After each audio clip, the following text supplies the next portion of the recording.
Hello, this is Mad Cat, the angry egalitarian that discusses this and that.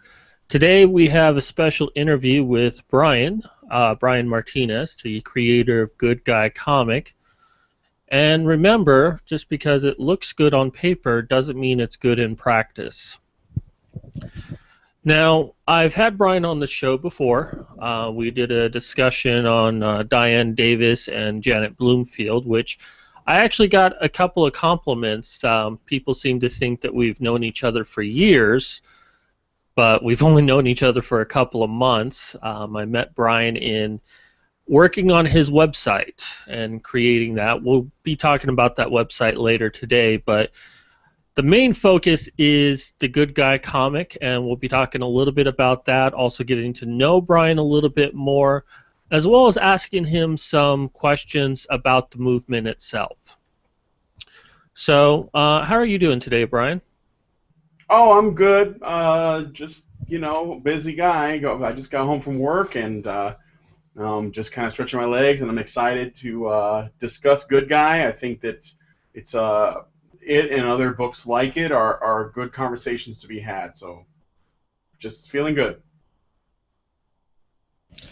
All right, so the way I want to start doing these is I'm going to start with kind of a background first before we talk about, the reason why you're here today.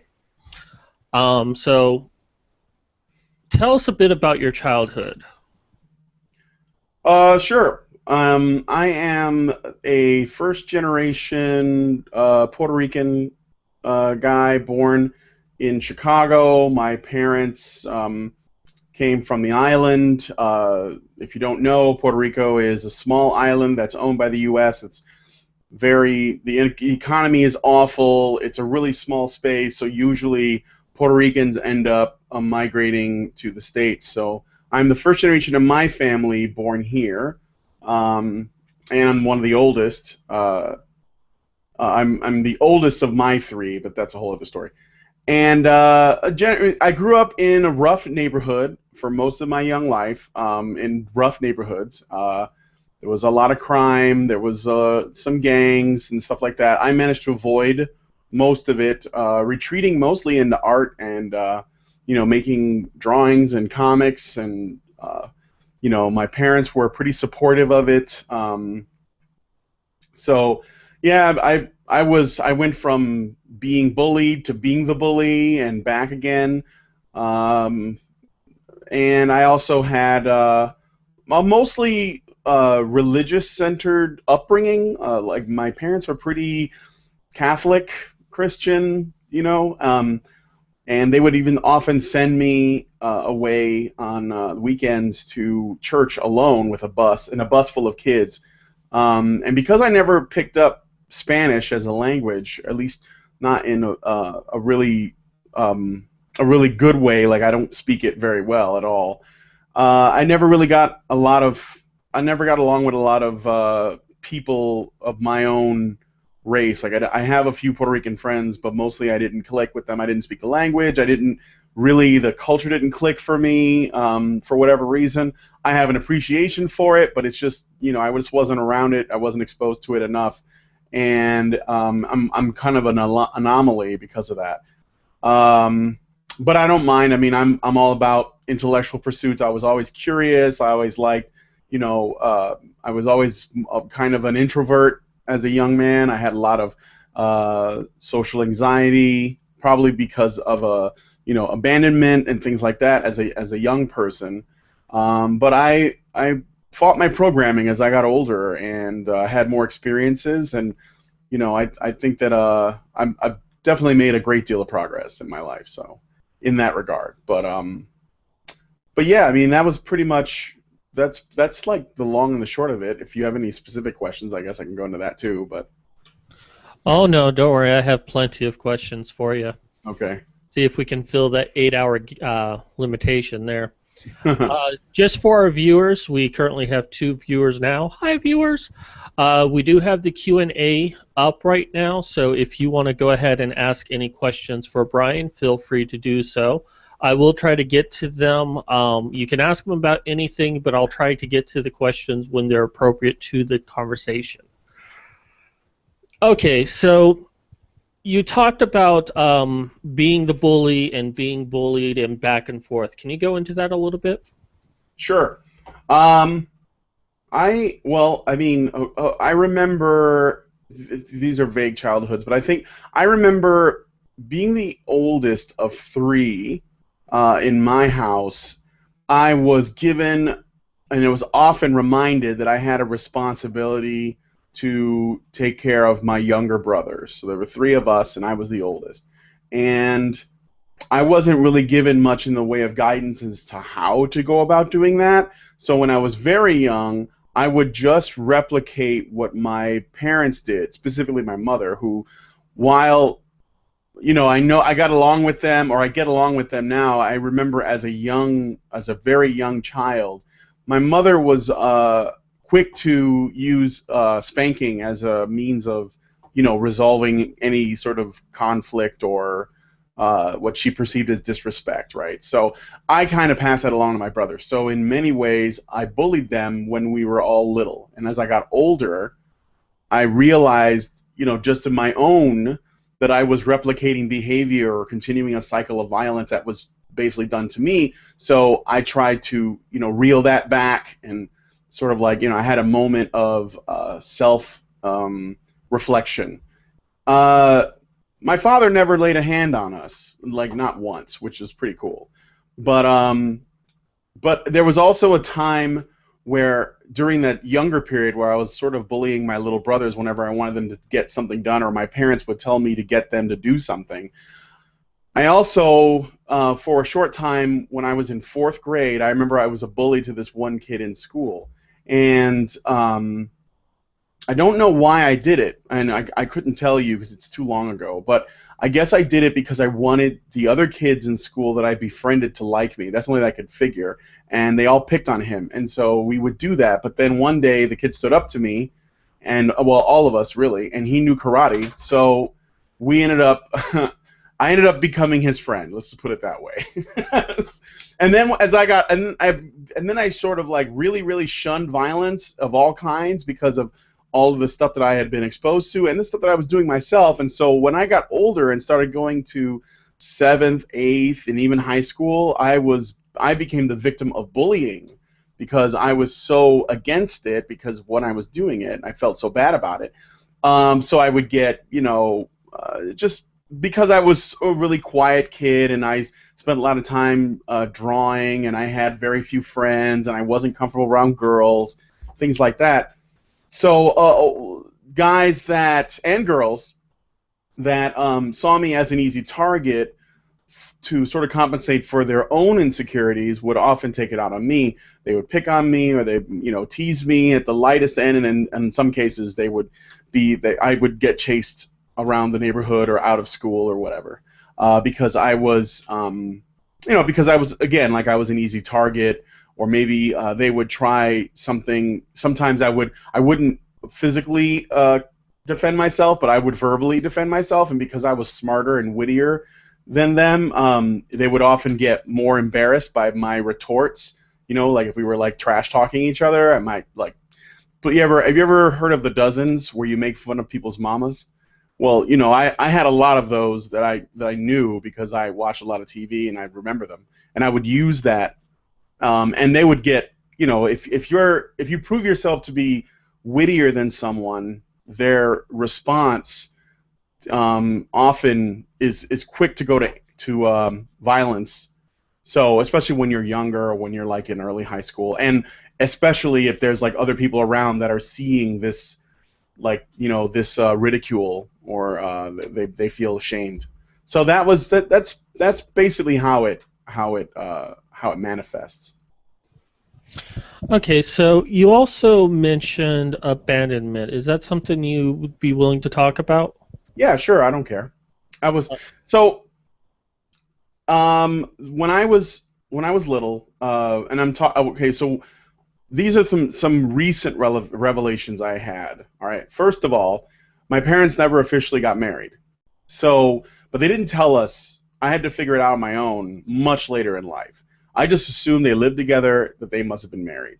They never did get married. Not that that matters, but I think it's important because it was kept from us. Okay, while in the beginning, when it was just me, and I'm fairly certain, I haven't confirmed this yet because I have to have a conversation. I'm fairly certain that I am an unintended birth. Like I was probably a baby that they were not betting on having. And then they just went ahead and had more after me. But what happened was when it was just the three of us, when it was just me and my mother and my father. My father worked, my mother raised me and stayed at home. This is for the first 4 years of my life. And so I mean I can't even really remember much, because we're talking very early on. But where the abandonment comes from is my mother, around that time, she wanted a job too. So she started working and my father started working. And I wasn't in school yet. So there would be a great deal of time where I wouldn't see my parents. They would leave me with friends or babysitters and things like that, neighbors. And these were people who were very much not interested in having me around. And while at the time I didn't get a sense for it, I think that there was a level where I was instinctually aware. But I was a burden to everyone when I was very young, when my parents needed somebody to watch me. And I think that it's not something that I carry with me to this day, but I think that to some degree, anyone who's had, if they feel like they're the hot potato that's getting passed from one temporary caregiver to another because both parents are working and you don't have that, home at home connection with them, then, and let's say it carries on into later, because I think I had babysitters to some degree all the way up until I didn't need them anymore because my parents kept working. So we're talking I had babysitters probably until I was in 6th or 7th grade, and this is not because I needed them, but because my parents felt that they needed an adult around until I was 12 or 13 years old, and then I became the babysitter for the other two. So that's where I think that's where the root of that is at. How it is expressed is when I was in those early sort of tween years, I felt firstly that I really needed my friends. I always, because I could count on them, they were always there. And I think that also carried over into my views on romantic relationships. There was a dependency that I exhibited at that time. And so that's sort of me going into it. So yeah, that's long since changed, but at that time, when you're 11 years old, 12 years old, and your parents aren't around, and you're around caregivers that really, they're not interested in having you there. They kind of, it was a very authoritative environment where it was do as I say, eat what I put in front of you, watch TV when I tell you to, the channel I want you to watch, and then they're not speaking English half the time, and you don't know the language because you just didn't pick it up. So that's sort of the environment that I had as a child.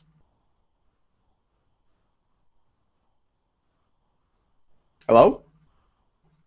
Did you get that? Sorry, mute button. I'm switching back and forth between Windows, and I keep hitting Control D, and I'm like, why is this not working? Oh, I'm in my browser. Oh, I see.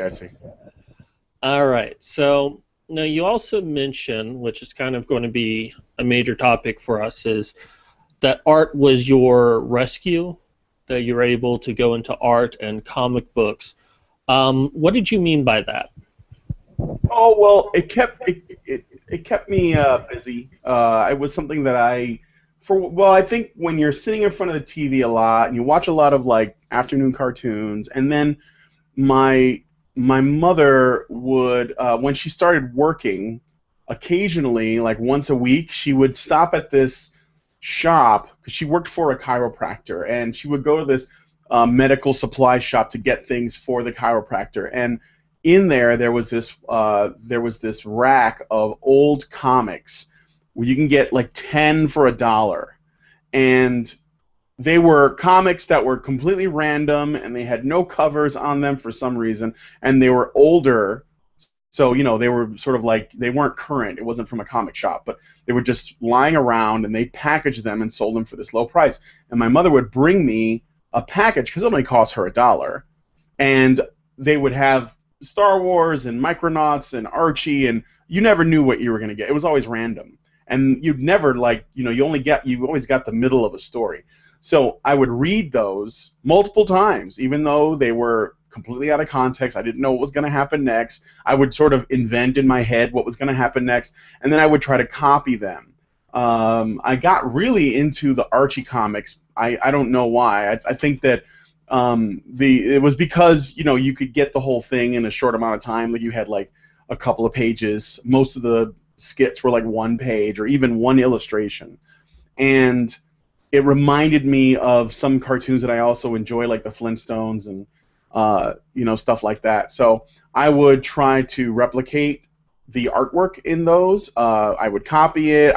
First I traced, then I copied, then I tried to make up my own things, and come up with my own ideas. So because of the like if you're in a you're at a caregiver's house, like a babysitter, and of course because it's their house, they don't really want you touching their things or whatever. So you have to bring your own stuff to do. So I might have some toys, because we were really, really poor. So I didn't have much in the ways of toys. I remember 2 landmark gifts: a race car set when I was 5 and an Atari 2600 when I was 6.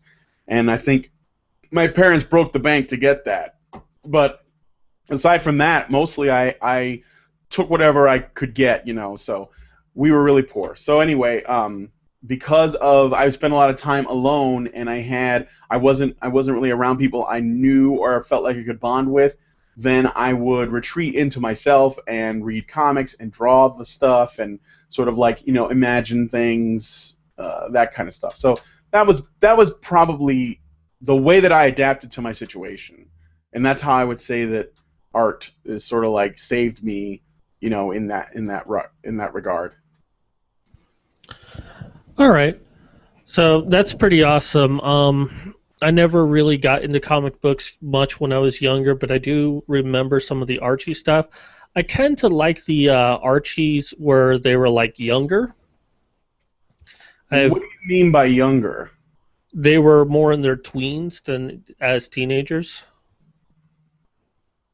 Okay, so you mean like I know what you're talking about. I can't remember. It was like a tweeny Archie cartoon show. I'm actually talking about the comics themselves. There was a cartoon too, though. But yes, I remember that. I mainly read the teenager ones. It was sort of like the standard ones. Yeah. So, being a guy and being raised as a boy, obviously, do you feel that you went through anything that would be specific to you being a guy, being a boy growing up, that girls might not understand the same way? Well, I mean, I've been through a lot of different things. I think that probably one of the main things is, as a young teenage boy, I think that's when I struggled the most when it comes to girls, because that's when I sort of noticed them and, like the hormones and all that. If I had to say that what my struggles were at that time, it probably would have been this idea that, well, first of all, I had issues being social with people, and yet there was an expectation that I couldn't be that way. Like the idea that a boy in his teens can not just be shy, but sort of like, extremely anxious, where if someone initiates conversation, there is a pretty much a 50-50 chance, and I'm going to say something that ends it. Not offensive, but like an icebreaker I might answer like a question that has a yes or no, which basically sort of like prevents further discussion. So, or I might just put my foot in my mouth and say something really dumb because I miss an opening, that most guys probably would like recognize and jump on. And that was one of the, so mainly it was that, and on top of that, the idea that I uh, I shouldn't be that way. Like there was something wrong with that as a guy. Now, I'm not saying that that doesn't apply to girls, but since men typically, or young men, boys, whatever, typically initiate conversation or interaction, um, girls that are even sort of like socially struggling have more opportunities to grow in those departments if they so choose. But as a guy, I almost never was approached or even complimented. I never knew what to think about myself. I didn't know, I had no way of measuring. Like I would go to my mother and I would ask her if she thought that I was good looking, and of course she would say yes. And so I would dismiss it as, well, it's my mom. Why not even ask, right? So, there was just like a general. I think that the main thing to take away from what I'm saying is that while we understand that it's true that women struggle with issues of self-worth and self-identity and stuff, that we guys do too, and it can be just as bad, as it is for women. It's just that, but we don't normally recognize it. It's not something that we typically talk about, and that was a big one. The other thing would be that because of the just sort of like a side thing, comparing, as sort of a side related issue to the whole social anxiety thing, is that there was the idea that as a guy I was not allowed to be open about my sensitivity, about the fact that I had all these anxiety issues, about all these things, because the expectation is that you're supposed to get over it and move on. And it was something that I didn't have any support structure for. Even my friends, not because they didn't care, but their whole thing was, you got to stop or you got to get over it. And that's not really a solution because it didn't help. Like I wasn't sure what to do and I didn't know where to turn. So I think that that's the biggest one, is the idea that I wanted to be myself, and I couldn't, because there was like a mask that I was expected to wear if I couldn't just be this other person naturally. Okay, so with that, what was high school like for you? You mentioned that you had to wear a mask, and I'm kind of curious, when you're answering about high school, who do you feel that you really were, and who did you have to be in front of everyone else? And did that affect your overall experience in high school, and more of what was your overall experience? Well, mostly I couldn't fake being anybody, so I never really did put the mask on, as it were. I wasn't good enough at doing that. I couldn't, I couldn't exhibit false confidence or any of those things. I was very much concerned with people liking me, though. So to the degree that would be an influence, I think that I bent over backwards for people because I wanted to be accepted.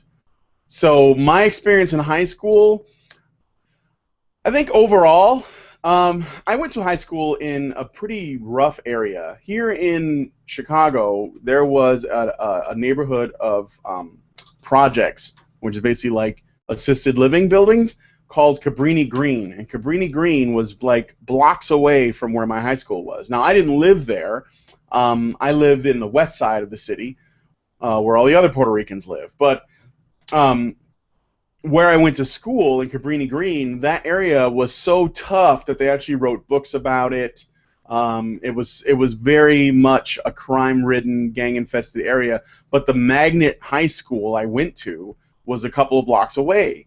But the students that lived at Cabrini Green didn't go to the high school. They went to another high school a few blocks from there. So there was always fighting between the two schools. Like there was a rivalry that got developed, and occasionally, kids would fight each other from both schools. I managed to avoid all of that drama. I mainly stayed low key, and I was sort of the nerdy kid that got good grades and hung out with the other outcasts. So I was kind of an outcast, but I was the artsy one, as opposed to my friends who actually I befriended the very small percentage of non-African American kids in the school. Although I also had some black friends there too. But the people who I tended to click with were like other outcasts like myself, or at least that's how I felt. Because it was either because I didn't blend in or I didn't want to blend in. And I only say that because I can't speak for the other students, and what their experiences might be. So because of that, I would say that my high school experience with the other students and my peers was pretty ambivalent. Like I didn't really have too many issues. Occasionally there would be a bully, but that usually passed once they grew bored of me because I didn't provide enough drama for anything that lasts a really long time.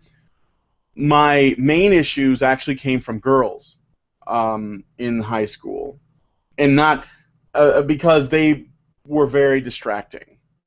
That would be my fault mostly. So yes, dating, girlfriends, and that kind of stuff, that was where most of the rubber hit the road for me. And that's sort of like what Good Guy is all about, at least where it begins.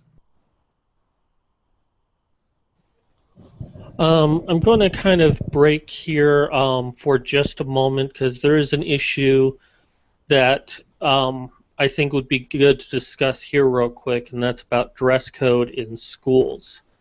And this comes under a lot of controversy, mostly because girls want to dress however they want, and they dislike the idea that they have to adhere to any sort of dress code. But, as I always say on Tumblr, it's like, well, teachers have to adhere to a dress code, and boys also have to adhere to a dress code. But what's often told to girls, and I actually disagree with this as being an excuse, but you kind of opened the door a little bit, so I wanted to get your opinion on it, was that the reason why girls are not allowed to wear what they want is because it's distracting for boys. And given your experience in high school, I don't know if that's anywhere near the same of what you were talking about, but how do you respond to that response by faculty telling girls, well, we don't want you to distract the boys? And do you agree or disagree with a school dress code? Well, when I was in high school, we didn't have uniforms. And so people could dress however they wanted.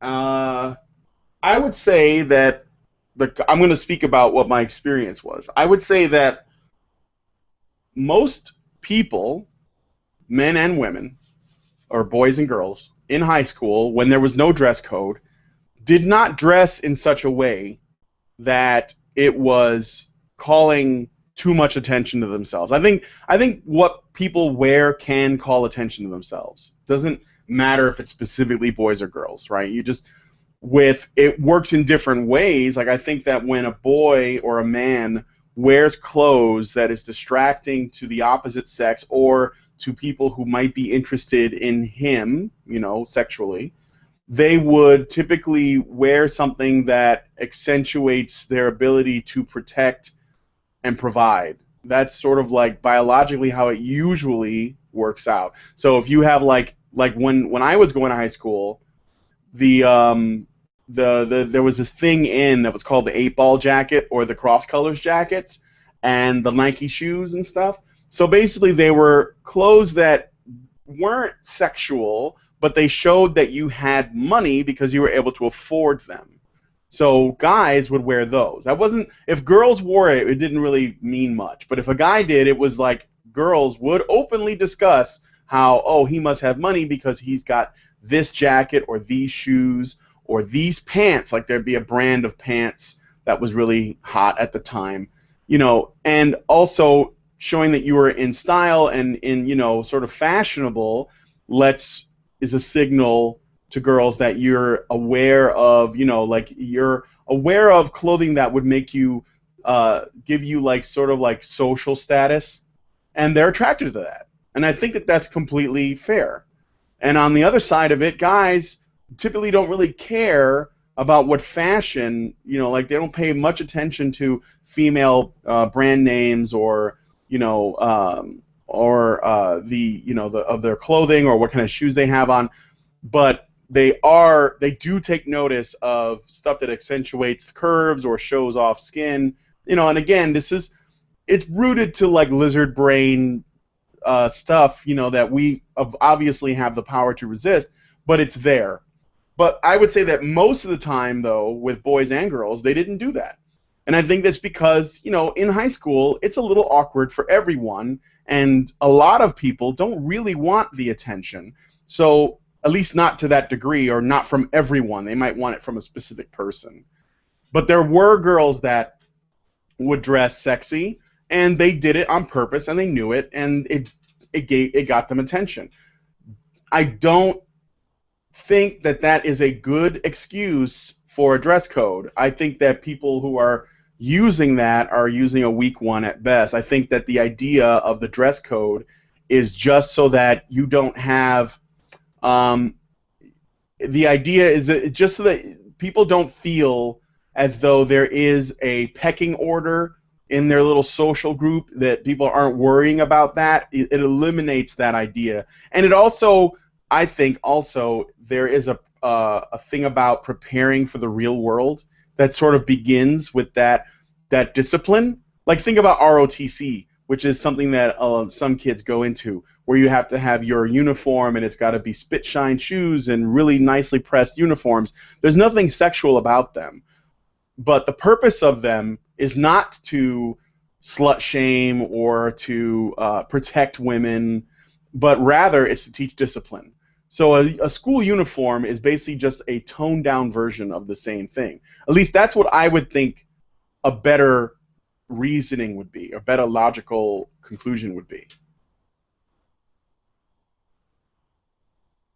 Does that make sense? Oh yeah, no, I was just having the mute trouble again, switching back and forth between windows. That's fine. No, that's fantastic. Thank you for answering that.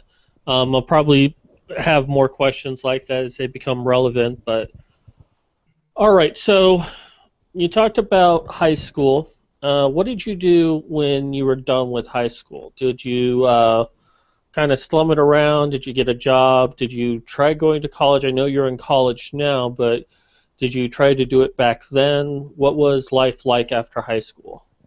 Well, and this is, I think that I'm going to be talking about my upbringing with my parents, as they had a massive influence on what happened with the way that I developed during high school and after. So I'm going to have to reference to them. So basically, because it's important. Normally, when a child is done with high school, in many cases, right, they have their driver's license, or at least a permit, because that's one of the things that's sort of mandatory, at least here in Chicago, is to get your student permit and then your license. And a lot of times, kids in high school might already have a job, or they get one right after, at least a part-time job, just something to bring home some extra money. This goes back to that desire for expensive clothing, right? So kids in my high school that also did part-time jobs or weekend jobs, they would have a little extra money, and they would show it off by buying, nice clothes, like a jacket or some shoes. And the girls would see it, and they would know that this guy had something to offer, and it worked for him. This is just the way it worked out. My parents, specifically my mother, was so overprotective that she would not let me take a job all through high school because she didn't want it to interfere with my grades, and she didn't really like. I was trying to get my license, and she was too afraid that I would get into an accident, so she didn't actually help me get my license. So I never got it. and I didn't get a job until after high school. And I'm pointing that out because that has an effect on other things, as we move along. So I did meet a girl. I had a few short girlfriend like relationships, but my first serious one happened right out of high school. So I got a part-time job as a busboy. It was my first job, and I was seeing a girl who I went to high school with, and I wasn't thinking about college. The reason being was, first of all, I was doing all these new things. Like I had a job, and I had a steady girlfriend, and that was all new. So this is all experiences that I hadn't had before high school, before graduating. So I was kind of like just going with that, and enjoying it. Additionally, while I still like to draw, it was kind of still just a hobby and not a passion yet. And my high school didn't have a major for art. The art didn't exist as a major. So I had to take architectural drafting as my major in high school. And I didn't really like it because it was, well, yeah, there was drawing involved, but it was not the drawing that I wanted to do. I never felt like I was doing anything fun. It was very technical and dull and all that. So I did take that, but I didn't really enjoy it. So I never really got into that whole thing of drawing, at least not yet. After doing the part-time job gig for about 2 years, then because the restaurant I worked at closed down, and I was having problems with my at the time girlfriend because she was becoming extremely codependent, to put it lightly. I decided that I needed to start pursuing something, and that's when I decided to go to art school. So that was pretty much it. I mean, I just kind of like I was just trying to enjoy myself. I felt as though I wasn't getting that, and I had an opportunity to get that. So I took advantage of it for about 2 years. Okay, so you're now in college, and just real quick, how many years before you graduate? Well, I'm in college now, but I also went to college then. So this is a different. I went to college for a while, and then I ran out of money and stopped. Then I worked a bunch of jobs, or a few jobs, and then I went back to college, which is where I am now. I am going to be done with my degree in this college in about 3 more quarters. So probably by the fall of this year, I should be finished.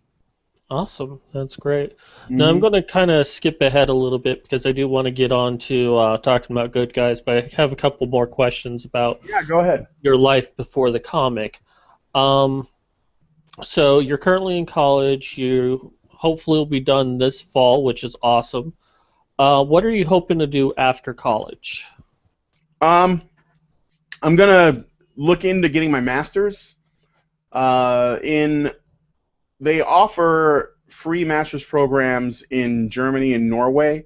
I'm also looking to see if I can get a scholarship for a free ride to maybe just go to a master's program here in the States. But I'm very much interested in going someplace abroad because I want to see if I can get a better art education as far as my techniques go somewhere else, because I have very, very high aspirations for my artistic ability that I want to pursue. So that's my working plan. And then I want to keep creating Good Guy and maybe do other art, but I also want to teach. Because for a few reasons. I really am passionate about it. I think that teaching is really important. I think that we need more male teachers, just because they're in the younger grades. There's just not that many, and it would be good to do that. And I work well with kids, even though I don't have any of my own. Yeah, that's right. I definitely agree with you there that we do need more kids. I've actually would love to be a teacher one of these days, but I've actually had an opportunity to teach children how to do game design in a summer school program, and I can definitely say it was a rewarding experience. Yeah, I did that too. I taught at a summer school program. So, Yeah, apparently there's a thing called Game Maker that's incredibly simple but incredibly complex too. hmm. All right, so in both of your experiences of being in college, right now, are you in a university or kind of a trade school college? Um, well, they're called the art institutes. They're colleges. They're not universities. They're colleges in the way in that they can legally be called college because they have the appropriate, minimum number of general education academic courses and stuff like that. But mainly it's a design institution. So there's graphic design, fashion design, culinary art, illustration, animation, game design, and it's all kind of lumped into this sort of. I guess it's somewhere in between. It's like the love child of a university and a trade school, only because trade schools don't often give legit degrees. They just say, okay, now you can do plumbing or repair air conditioners. This is more like here's a degree, and then you can use that to go get another degree. So it sort of falls in between. That's basically where I went to college myself. It was called Al Collins Graphic Design, and then it just called Collins College. But that's where I went to get my degree in networking. So I understand the type of school you're talking about. Oh, okay. But in the instances that you've been in college, did you face any challenges, any issues being a male? Hmm.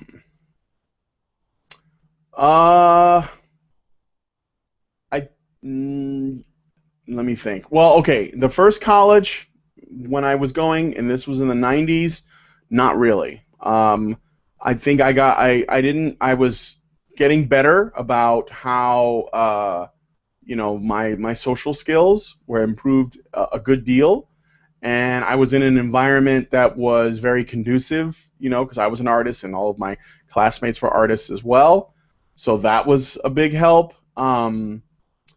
But no, I mean, I didn't have too many problems the first time around. This time around, it's not that I don't have any problems either, but I have observed a great deal of a difference in the climate at college. There is a climate of fear towards men in college now. And I'm not saying that hyperbolically. I'm not saying that because I heard it somewhere else. I see it myself every day. It's definitely not the way it was. When I was going to college the first time, the break room was full of males and females, and they were hanging out, and they were talking, and they were sharing ideas, and, everybody was very close. There wasn't any visible, there wasn't any, there was no discomfort or fear or static between the groups. Now there is, and it's palpable. And there was even I'd like to tell you a little story of something that happened to me yesterday. I was in the break room between classes. I had like an hour break between two classes, and in there was a bunch of new students because we just started another quarter this week, and there are a whole bunch of new students, boys and girls, and they were all sitting around in tables. There was even one table that was a whole bunch of kids playing Nintendo DS games together. I don't know what they were doing because I was drawing at another table. And there were all these people from all these different majors, and they were all in this one space, and this woman who works for the school comes in, and she comes in with a cop and a security guard that works in the halls. And she basically says, this is impromptu safety talk that we're going to have, and if you guys can give a little bit of your time. And this was during the lunch break, I guess.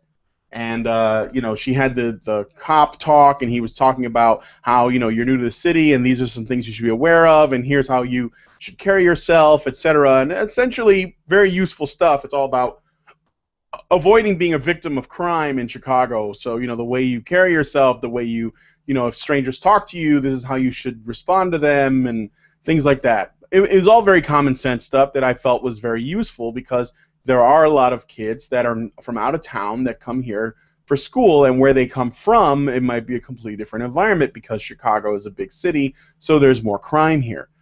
Then the security guard lady told us all about, how we do things around the school with showing your ID, etc. And it was, again, very useful, common sense stuff that I had no issue with when I heard it. Then the woman who is from Student Affairs, she talked about how she heard on the news that 1 in 3 young men have said that if they would rape a woman if they thought they could get away with it. And she said that in front of everyone. I've heard this around. Very recently it's come up. But I haven't investigated or asked to see, how much of this is true. Of course, it sounds like complete bullshit to me, but because that just sounds like a ludicrous number. And she said that, and immediately you could see everyone in the classroom become like segregated instantaneously. Like the guys were all like, "That's unbelievable," and they were looking at each other to find out which one of them was the 1 in 3. And the girls wanted to move; they were moving from their tables, and so there was an immediate climate of fear and distrust from the moment she said that. And I thought to myself, when I went to school the first time, I went to a school for about 3 years. That never happened. Like, no one ever created that climate. And yes, when I was going to college the first time, people were having sex because they were, in their early 20s, and that sort of, late teens, early 20s, that's going to happen. Like, it's almost, unavoidable.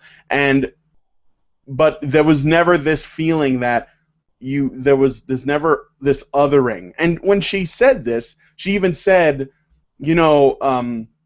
yeah, I know it's a crazy stat. It's like 1 in 3, and just so you guys know, ladies, there's a lot of guys in this room, which implied some of them, at least a third, are these terrible, terrible men. And I was blown away that she would just say that. And of course, I thought about fighting her on it, but then I said, well, I want to keep going. I'm almost done, and I want to get my degree, so I better shut up. She also said, by the way, that drunk sex is illegal, and told the kids that drunk sex is illegal because it's sexual assault. And so, yeah, good luck enforcing that law. So I would say that those are some of the things that I noticed right off the bat. There is that's just an example, but in general, I don't have a harder time getting along with anyone because I'm older and I just know how to navigate socially a lot more than I used to. But I can tell there's a lot of guys that are younger that were, when I was going to college, when I was their age, the first time around, they have no idea how to introduce themselves, how to talk to women, how that's going to be received, and so they just sort of avoid them. And because they don't want to say the wrong thing or look like a monster, and it's just really destructive. So this is what I've noticed. And I have both experiences to compare, and it's very different now. Remember, boys and girls, friends don't let friends fuck drunk. Yeah. The study that you're referring to, I've actually done some research on this with one of the honey badgers. It was done out of the University of North Dakota, for anyone who's listening who's not aware of this. They took a sample size of 86 students, and it was basically for a credit at a school, like an extra credit that you could get. And it was all males that they did. There was a report that they actually threw out one survey altogether because it didn't make sense. But basically, we're still trying to figure out what questions were asked specifically.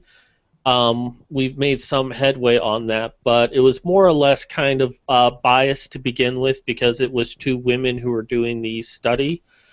And it was like out of 86 people, and they were trying to, use trick language to try to say, oh yeah, this, and this, and using previous studies that says that because, and this was actually one of the questions apparently about do men mistrust women, and they said that yes, and that's part of what they used as saying that they are sexually aggressive towards women because they distrust them, which was complete bullshit right there.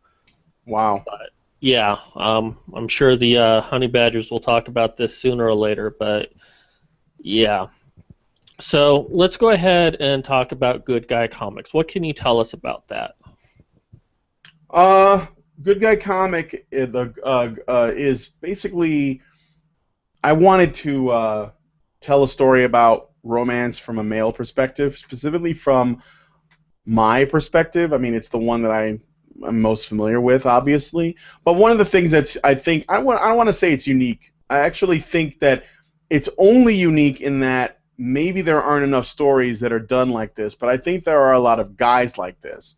And where, you have these early years where you're really socially awkward and you may have had the same kind of upbringing I had, where you didn't have a lot of, bonding with your parents, and you were mostly, watched by babysitters and things like that, and then you kind of like have to make friends on your own, watch your brothers on your own, and so on. And then, you have to navigate the dating world in the same, as you get older.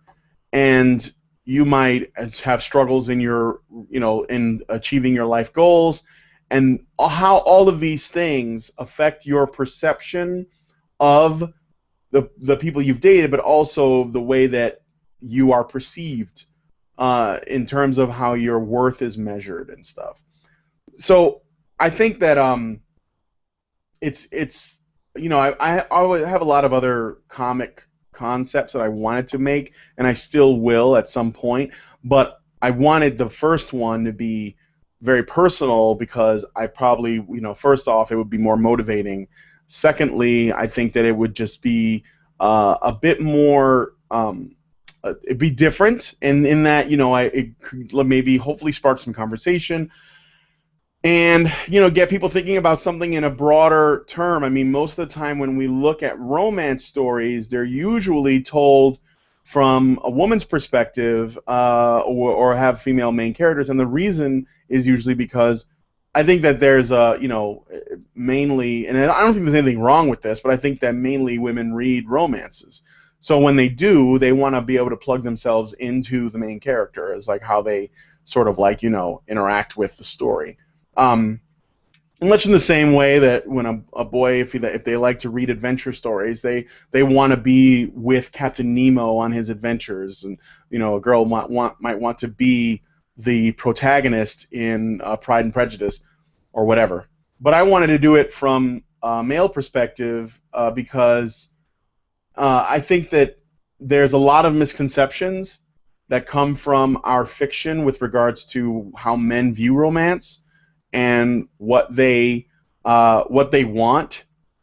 Like, for example, one of the things that I hear often is the only thing that guys are interested in sex, which is part of the reason the title is called Good Guy. I have a lot. It's multi-layered, but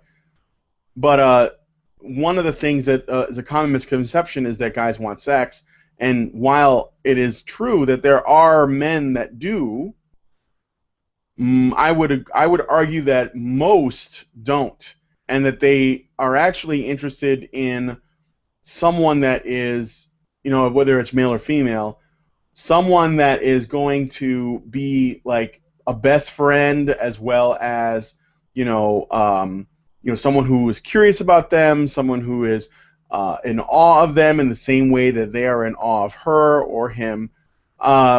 And that someone they want to grow together with, like a partner, in crime, like we both have goals and we're going to achieve them together, but we still, have our own worlds. So, and there's, I think, and of course, maybe with the goal of starting a family or not starting one or whatever. And so I think that one of the major misconceptions is that I think there's a lot of guys that really want that, and for them that would make their life complete in that way if they had that. And this is something that we don't typically discuss because well, there could be a few reasons. I mean, of course, there's no way of knowing for sure, but my thinking is that one, this is not usually done because the protagonists are not usually male, so therefore we don't usually go into them in their personal goals very often. Two, it's just easier for us to think of guys as these sort of sex crazed, hormonal machines that just want to get laid as often as possible. But that's often because that goes back to what I believe is this idea that if you're only paying attention to the males that are trying to get laid all the time, and it's probably because they can, or at least often enough, then that's just a lot of time that you are spending ignoring the guys that are actually looking for something meaningful and deep, which is probably a large majority. It's the same reason why we look at the CEOs and the millionaires that are all men, and we ignore the homeless that are men. I mean, it's the same idea. So that's why when they say, well, men are on top, and it's like, well, yeah, there are some men that are on the top, but there's also a larger number that are on the bottom, but you're not looking at them. This is the same thing. There are a lot of men that, that are alpha, or at least they see themselves that way, and they have the car, and they got the clothes, and they get the girl, but they are also kind of, because of how cavalier and easy it is for them to get these things, they also tend to, discard them easier. And so we look at them as shallow, and they might very well be, or they're just, their method is just, taking however long. But the point is that we ignore all the other guys that are, genuinely the husband material, father material, boyfriend material, that may not have those qualities. And it could be because they're just not appealing to women, but I don't really want to paint with that kind of brush. So I'm not going to say that, but that could be, I know that there are a lot of bitter guys that would say that, but I wouldn't. So one of the main things is I want to be able to talk about my romantic experiences, my perspectives from as honest a viewpoint as possible. And I think that there are a lot of other guys that could see the same thing that I don't want to say I'm giving them a voice because they have it, but I'm saying something through my book that hopefully people will see and they'll say, holy shit, there are these other kinds of guys here. It's almost like a book for the invisible guy, So I hope that answered your question. I felt like I just rambled, but. Yeah, you like to ramble a lot, but no, you're doing awesome. I can personally speak that when, I first read your comic, I was just so moved by it because it really understood, like, my life, like, almost to a degree that you were writing my life. But, in getting to know you, it sounds like we had similar events happen to us in our lives. But it was so comforting in knowing that, other people have experienced what I have, and that's what gravitated me towards you. But let me ask you a couple of tough questions now. Now, the main character is Guy, and he's based on you, but he is what you call a good guy. Isn't Guy the sort of guy that girls are warned to stay away from? I don't. Well, what do you mean by that? I guess would be my first question. If you don't mind me answering a question with a question. Oh, no, go ahead. Well, girls are often told that they should stay away from guys that come off as being nice and good, that they're really not as genuine as they seem, that they're really like, there's something more going on, maybe they're not right in the head or anything like that. So it's like, if a guy is nice to you, it's probably because he really wants something from you and he's trying to manipulate to get it. Right. You see, and that's where the conundrum comes in. And I know that I would assume, and I know that this isn't a question that you are genuinely curious about, but I will go into it. See, this is where the conundrum comes in, because if you are a guy and that you might be a nice person because you just are, and that's just your nature, and then you might be the kind of guy that is wearing a mask of being nice because you want something, which is a bit sociopathic, right? Because you're trying to get something from someone, and you're really only self-interested, but you're behaving in the way that basically lets people's guard down so you can get what you want. And I can see that. And actually, this does relate to the title of my book, which I chose very specifically for that reason. The nice guy and the good guy are not the same. And when I say the nice guy, I mean the nice guy with the trademark that feminists most of the time talk about. And when feminists discuss the nice guy, they're specifically talking about a guy who basically is really nice and self-sacrificing to the woman that he's interested in, and he always answers her phone calls, and he always, he's always there for her, and he does favors for her, and he holds her coat for her, and he does all this stuff. And what he's hoping is that she will notice him as a potential romantic interest. And so he thinks that by being nice to her, that will work, right? Like, that's the theory that a nice guy goes to. And I think that men are, because we are protective of women in general, we are kind of pre-programmed to do that right off the bat. If we see a girl we like, we're going to be extra nice to her. Like if we become interested in someone. And sometimes that doesn't happen right off the bat. In my Good Guy comic, when I was around that age, I was like 15 years old, I was the kind of guy that if I liked someone, I was going to be extra nice to her because I was hoping that she would notice me. And because she was used to having a lot of people be nice to her, it was harder for me to get noticed, so I had to be extra nice. Like it's how you compete. At least that's, when you're 15 and you don't know any better.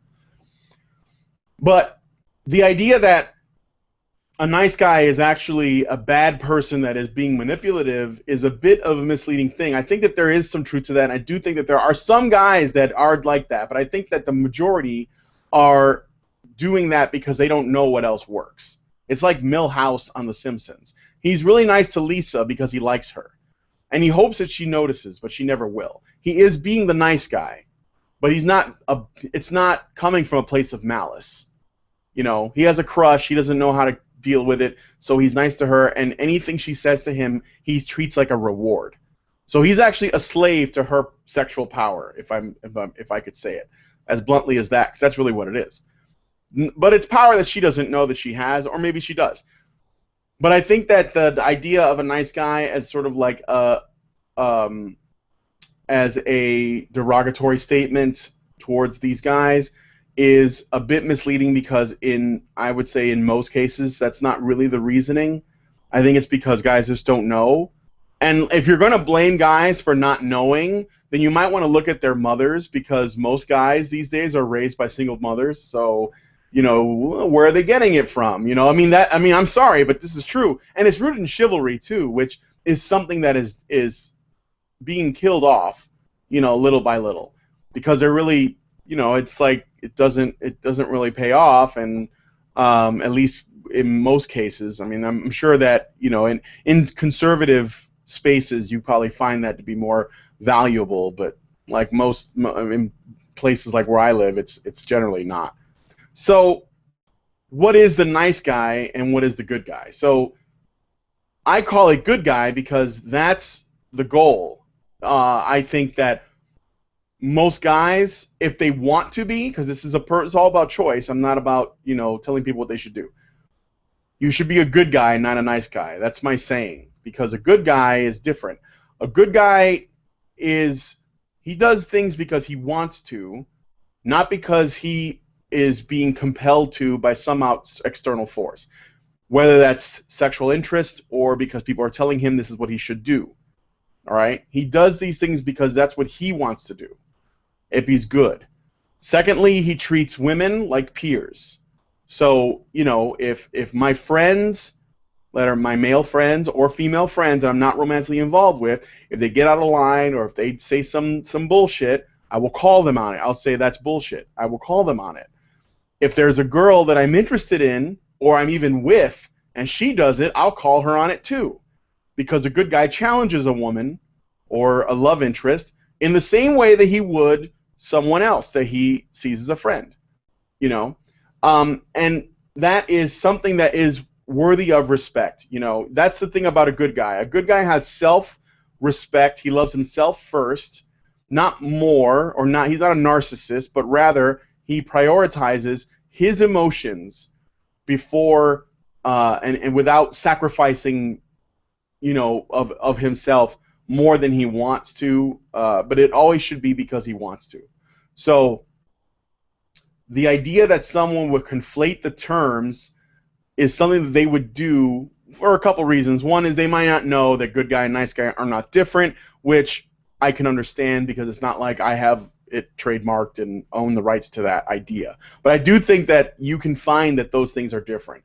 So if they're doing it out of convenience because they want to be able to say, oh, you're just doing the nice guy thing, that means I can dismiss you right away because the nice guy thing is it's bullshit, it's evil, whatever. And that's just not true. I think the majority of nice guys are genuinely trying to be nice, and they're just a slave to your to your affection. I mean, that's the thing. That's another thing too, is that this idea that guys are doing it to get sex. Like there's the saying is that you think that you can keep being nice to me in the hopes of getting sex, like you put quarters in a slot machine hoping to get the jackpot. And that's not the case. I think that's actually very, very demeaning and belittling to men that are very emotionally invested in a woman, and they just want her to see his worth. And again, I would say to you guys, if you're being nice to girls for those reasons, as hard as it is, you gotta stop, because if they don't already know how you feel, then they're taking advantage of you at this point. If they already know, if they don't already know, then you need to just put it out there. And I know that can be complicated, because one of the things that also comes up and happens is that sometimes you might start a friendship with a woman or a girl, and maybe you're not interested in them sexually, maybe because you were with someone else at the time. And I'm one of those guys that when I'm with a girl, I don't notice other girls. Like they don't exist as sexual prospects for me at all. I have my girl, I'm happy with her. That's how I am. So sometimes you might break up and then suddenly you notice people. Sometimes, most of the time, or many times, you might meet someone that's your friend and you might find her attractive, but you're not like, you're not like, you're not that interested. You're just kind of happy that you have them in your life as a friend, but maybe over time you might learn, you get to know them better. You find out that they have something about them, their personality. You become interested. You grow to become very interested in them. But you've already started from this friendship stage, and it becomes very challenging because you either let them know how you feel, and if you are rejected, then the relationship that was a good friendship at the time could become strained. So there's a risk involved in, like I'm either your friend now, and I stay that way, or I let you know that I feel something more, and then you reject me. And even if you're to say, well, we can, stay friends, that friendship is never the same, because now you've put your hand out there and you've said, well, I want more, and she said no thanks, and she always knows that you are emotionally more vulnerable than she is. So this is not a power play type of thing, but it is very difficult and awkward to cope with after that's come out. So that's one of the toughest things, and I don't even know what the real answer is. I mean, because if you don't reveal it and you just stay with her as her friend, but you start to pine more and more, and then you see that she, goes off and, I don't know, she might have multiple relationships with people that you might feel are not good for her, which I think is natural for guys to do, and she gets hurt over and over. And I have friends that have gone through that, and I pity them.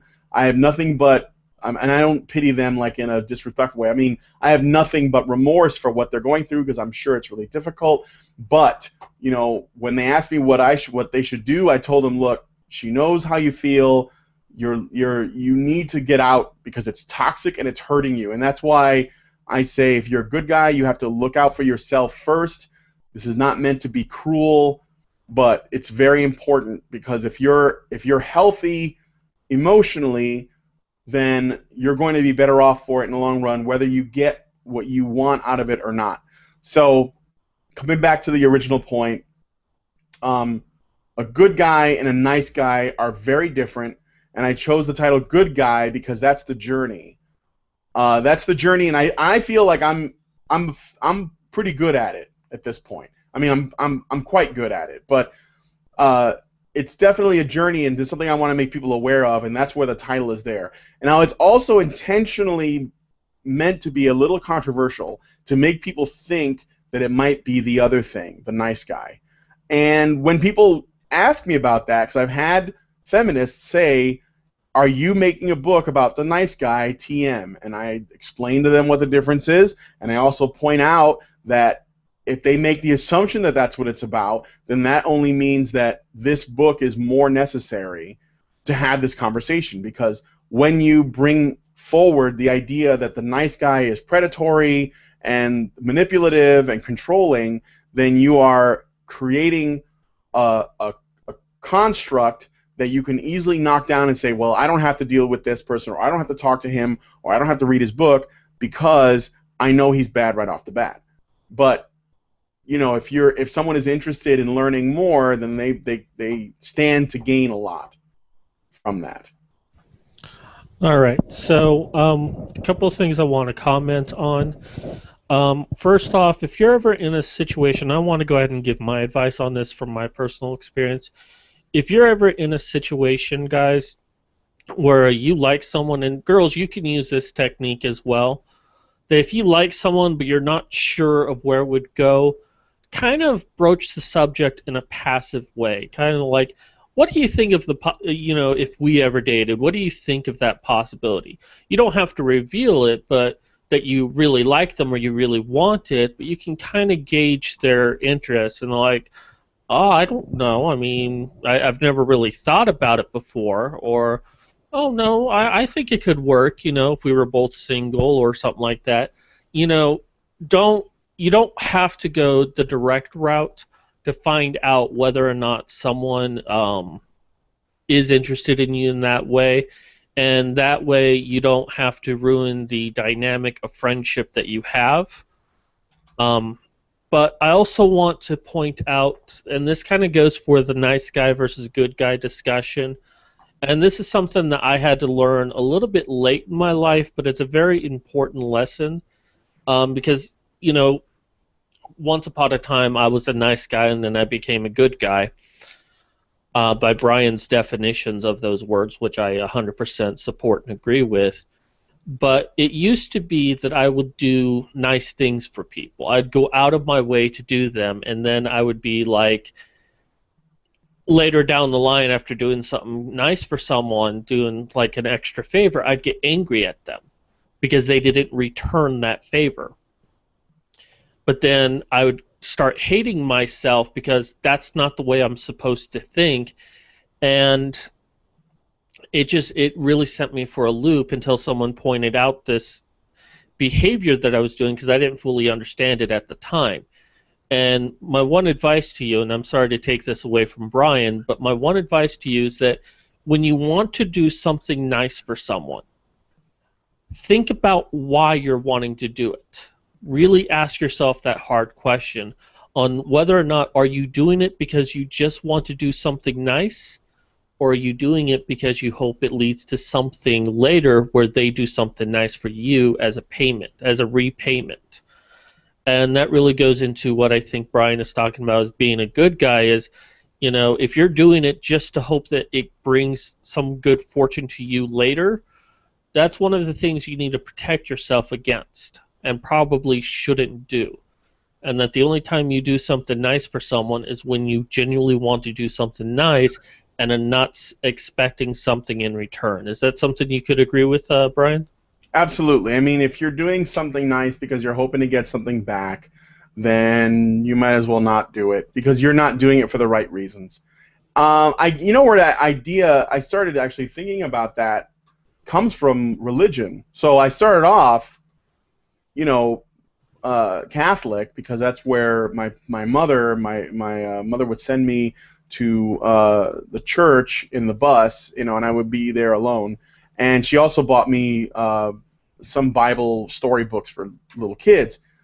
And I started really thinking about heaven and hell.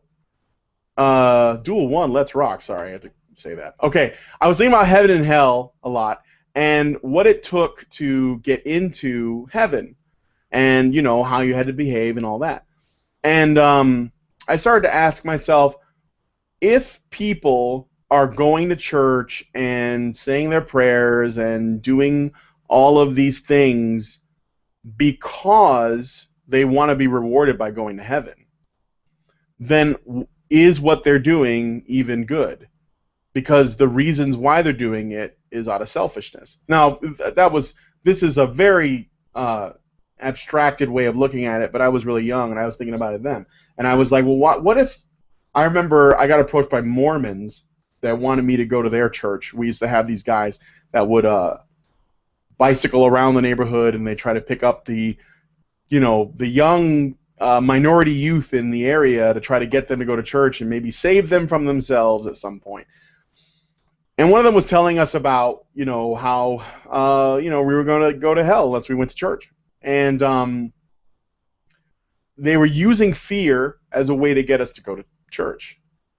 And I was thinking about it. I never went because, you know, I didn't know them. So, but I thought about that and I was like, what if we're just good? I remember even asking the guy, what if we're just good? Like, what if we're just good all the time? And he said, oh, you're still going to go to hell because you didn't do this important religious thing, right? I mean, they might not have been Mormons. I just know they were white guys on bicycles. They were probably Christian. I don't know. But the point is, I got to thinking about it, and this was me at like 11 or so, 12, and I made a commitment to try to be good for its own sake, without thinking about what the long-term rewards might be. And then later in life, much later, I extended that to my romantic investments.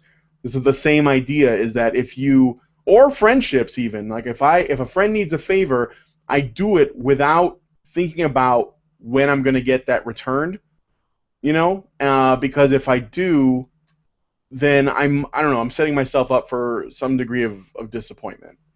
So I just live by the honor system across the board. But that's for me, that's where the roots come from, is religion, actually. Okay, so we've been doing this video for about 90 minutes now, so I'm going to kind of skip along here. Some questions I want to ask you, but, you know... if you want, we can do a two-parter or something. Like, if you don't want to skip all of them.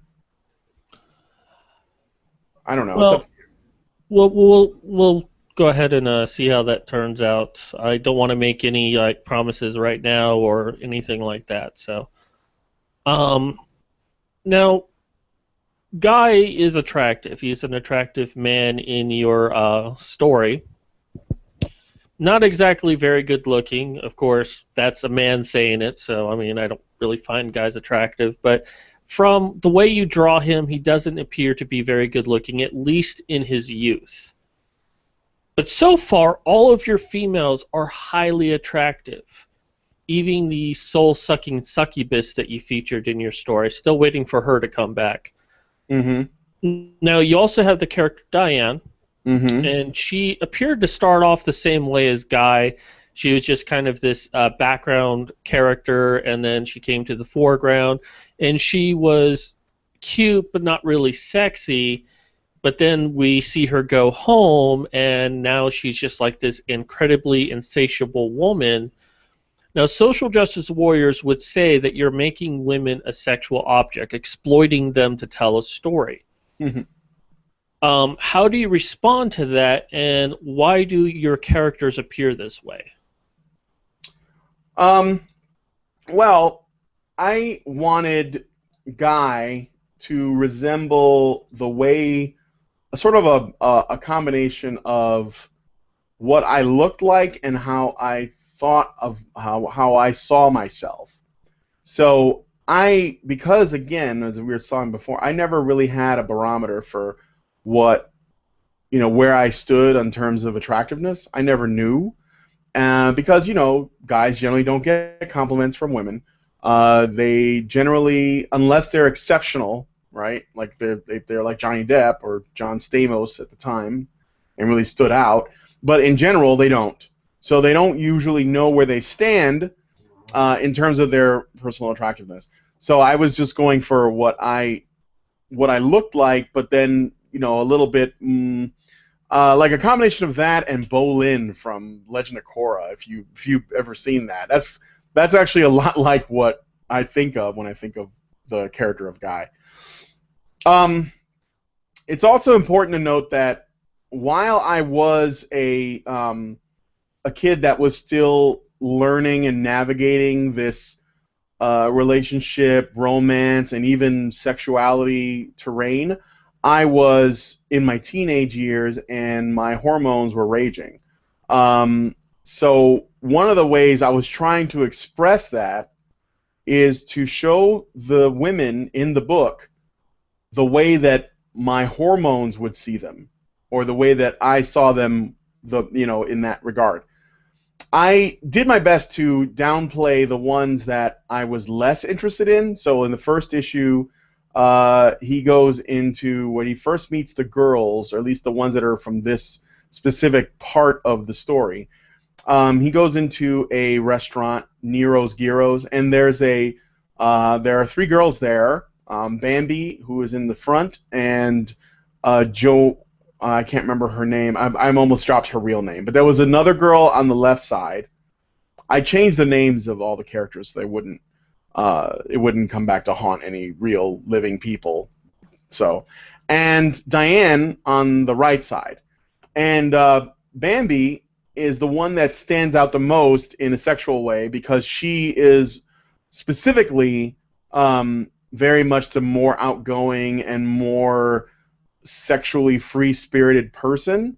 So when Guy sees her, even though he's not interested in her romantically, he still sees, what he sees. Sort of like, it's again, this is a romantic comment from a male perspective. So it would be dishonest for me to say that when I was 15 years old and I was like, so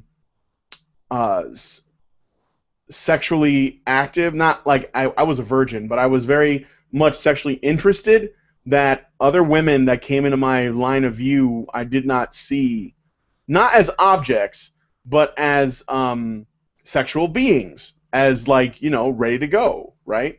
So that was one of the ways I wanted to show it, is to say, look, and I think that subconsciously a lot of artists that are heterosexual male or homosexual females, they may do that same thing whether they know it or not, where they present a beautiful member of the opposite or whatever the gender they're interested in a appealing light because it's how they see them. Like I would think that if I saw Bambi today, she probably wouldn't look like that, but that's because I'm much older and my perception of women is different. But at that time, I was, I was lizard brain controlled. I can't really deny that.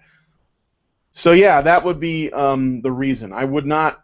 I mean, if people want to say that I'm objectifying, they can, but I don't think so. I think that they are characters with personalities and they have stories. This isn't really their story, so we may not get too deep into it, but they, I see them as living people and from my memories. So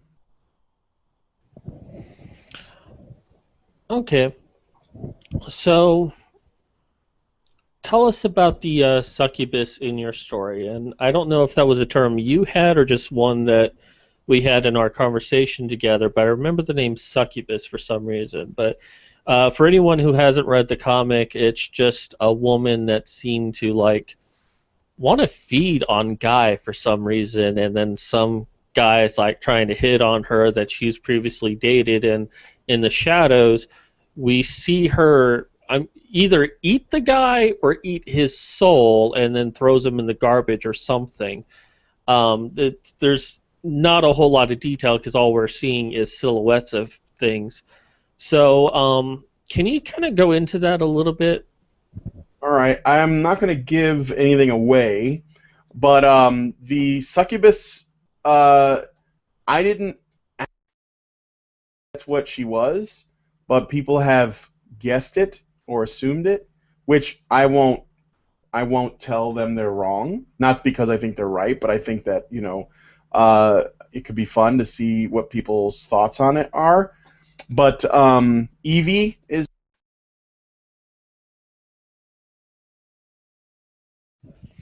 Brian, you muted yourself. Oh crap! Hold on. Am I still muted? No, you're fine now. Okay. I've seen other people start talking with them already muted, but you muted yourself in the middle. That's Okay. awesome. I'll start over. I don't know how I did that. Evie, she is a girl that I went to high school with that was actually one of the very few girls I met that were pretty aggressive. Um, and since I was very inexperienced and, very socially awkward and kind of anxious and stuff, that dynamic played out in a very interesting way. I don't want to give too much away, but Evie was a real person. She was not literally a succubus or an alien or a demon or whatever it is.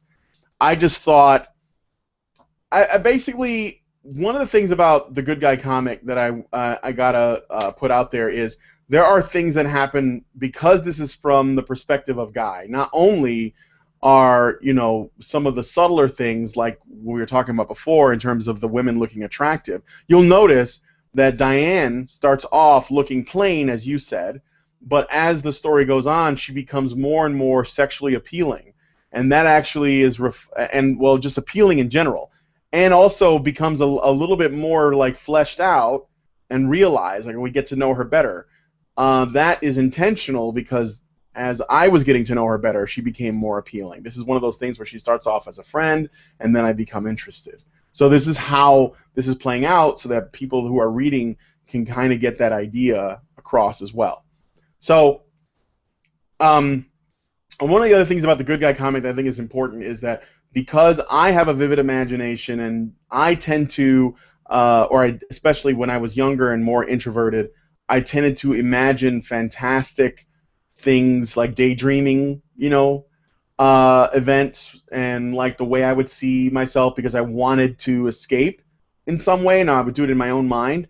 So I would express that in my books, where it's kind of like Ally McBeal, if you remember that TV show, where Ally McBeal would imagine things and then like these crazy things would happen, but the real story was kind of dull, and she worked in like a law firm or something. But so yeah, the same idea as that. So Evie is being played up to be something more than when she is. And I also think that it would make for more fun storytelling because if you're going to do something autobiographical and like a romance, and you want to, I want to add more spice to keep people engaged, but without doing it at the detriment of the narrative, because I have a pure point to what I'm doing, but I want to make it fun. So some of these things are like allegorical, or metaphorical, if you will.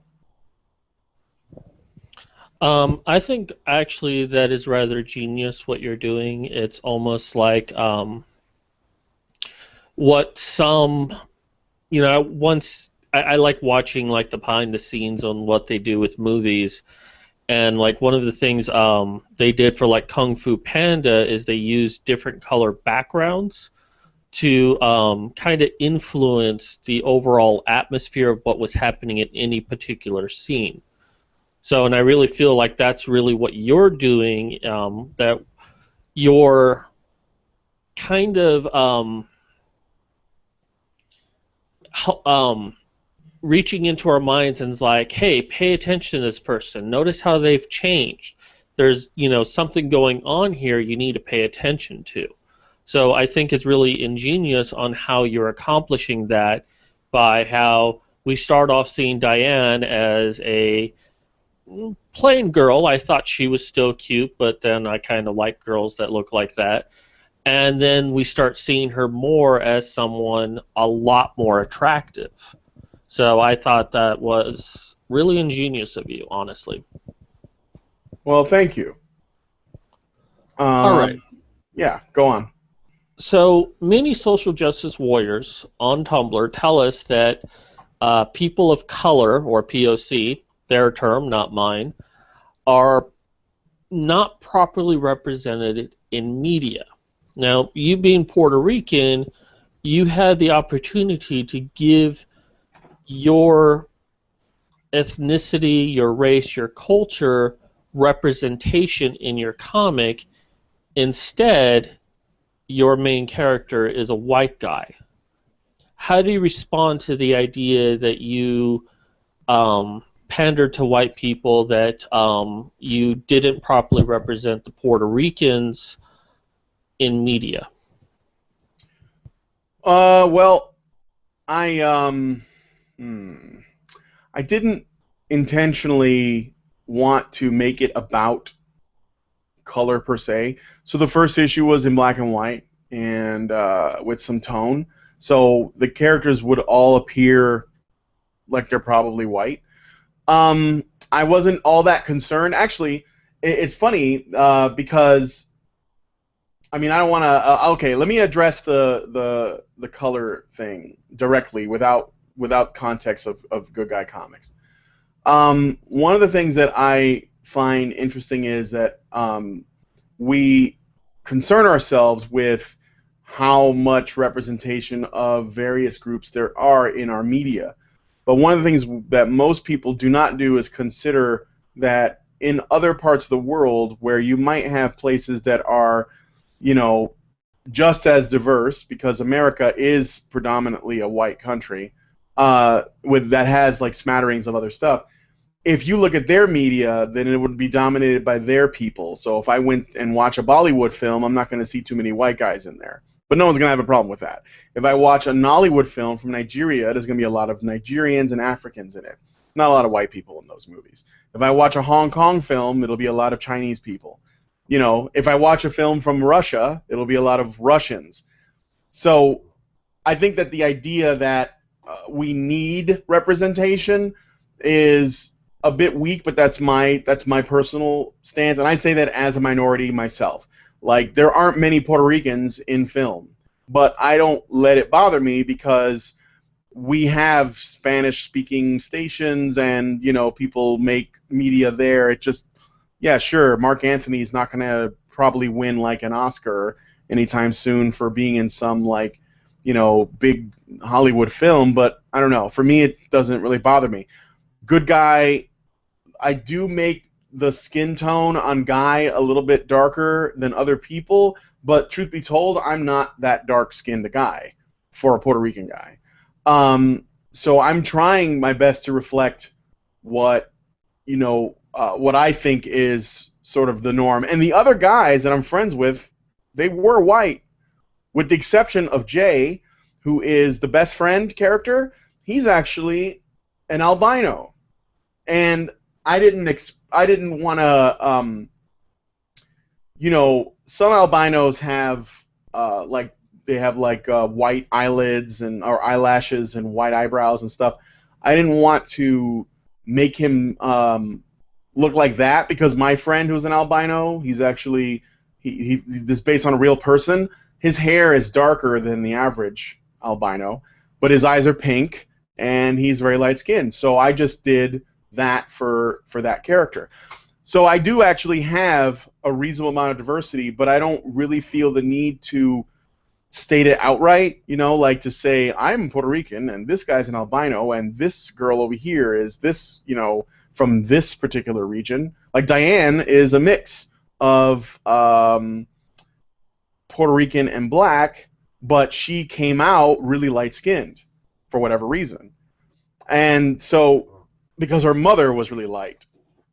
So, I mean, so we're all like sort of mixed races, but again, one of the things I want to do is I don't want to focus on that, so I intentionally don't worry about it too much because I think that at the end of the day, it's about the story, and I'm not concerned about what color the characters are.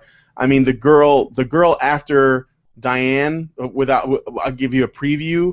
There are girls one girl's black and she's Muslim that I will be doing a story about later. There's a girl from Belize who is, I don't know if you know where Belize is at, but it's sort of like Central South American, like kind of like in that, she's got like this Haitian look. So she's also appears black as well, but she has like hair that, is more in line with like Hispanics or even white people. So, she's interesting in appearance as well. And it goes on from there. There's a reasonably diverse mix of characters.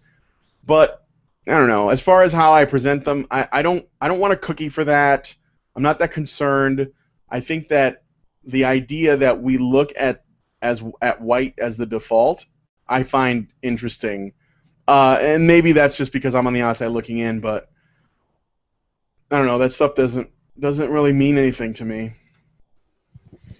Yeah, I've always felt like, and this is not an all or nothing statement, but I feel like most of the people who seem to have a problem with the race issue are those who are not directly affected by the race issue. That it seems that white people are the ones saying that there's not enough representation for, Latinos or blacks or whatever, when they themselves are not even really saying it, kind of reason why we have Not Your Shield.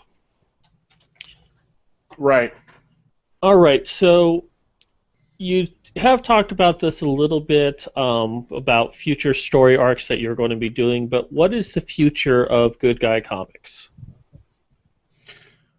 All right, so I want to tell all of the stories. So Good Guy Comics is basically my romantic experiences summed up and all of the things that I learned from it.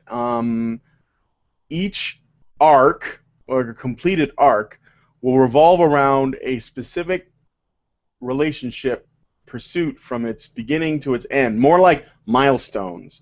I don't know. I mean, I don't want to look at it like conquest. So that's not what it's about, because it's not. It's really about like when the Diane arc ends, how does that change Guy?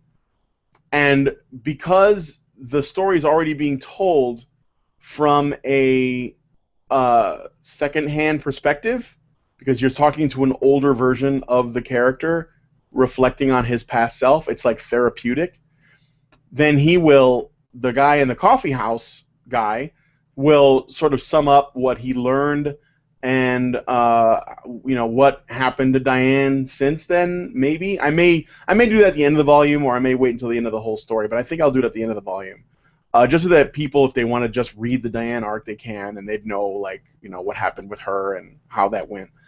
And what I learned about relationships from that specific experience and how I carry it over into the next experience, because that's, a big part of it. And in some cases, I learn about the things that my mother did not warn me about, which is basically the perils of dating women, that the idea that they can be toxic or even destructive. And that will be some of those, but there will also be some cases where I learn something about myself and how I may have been, destructive or toxic. So this isn't about painting one side or another in a specific light. It's just, it's meant to be honest as I possibly can be. And so, I'm not perfect. I made mistakes, some willingly, some not. They're not either, and that's basically the idea.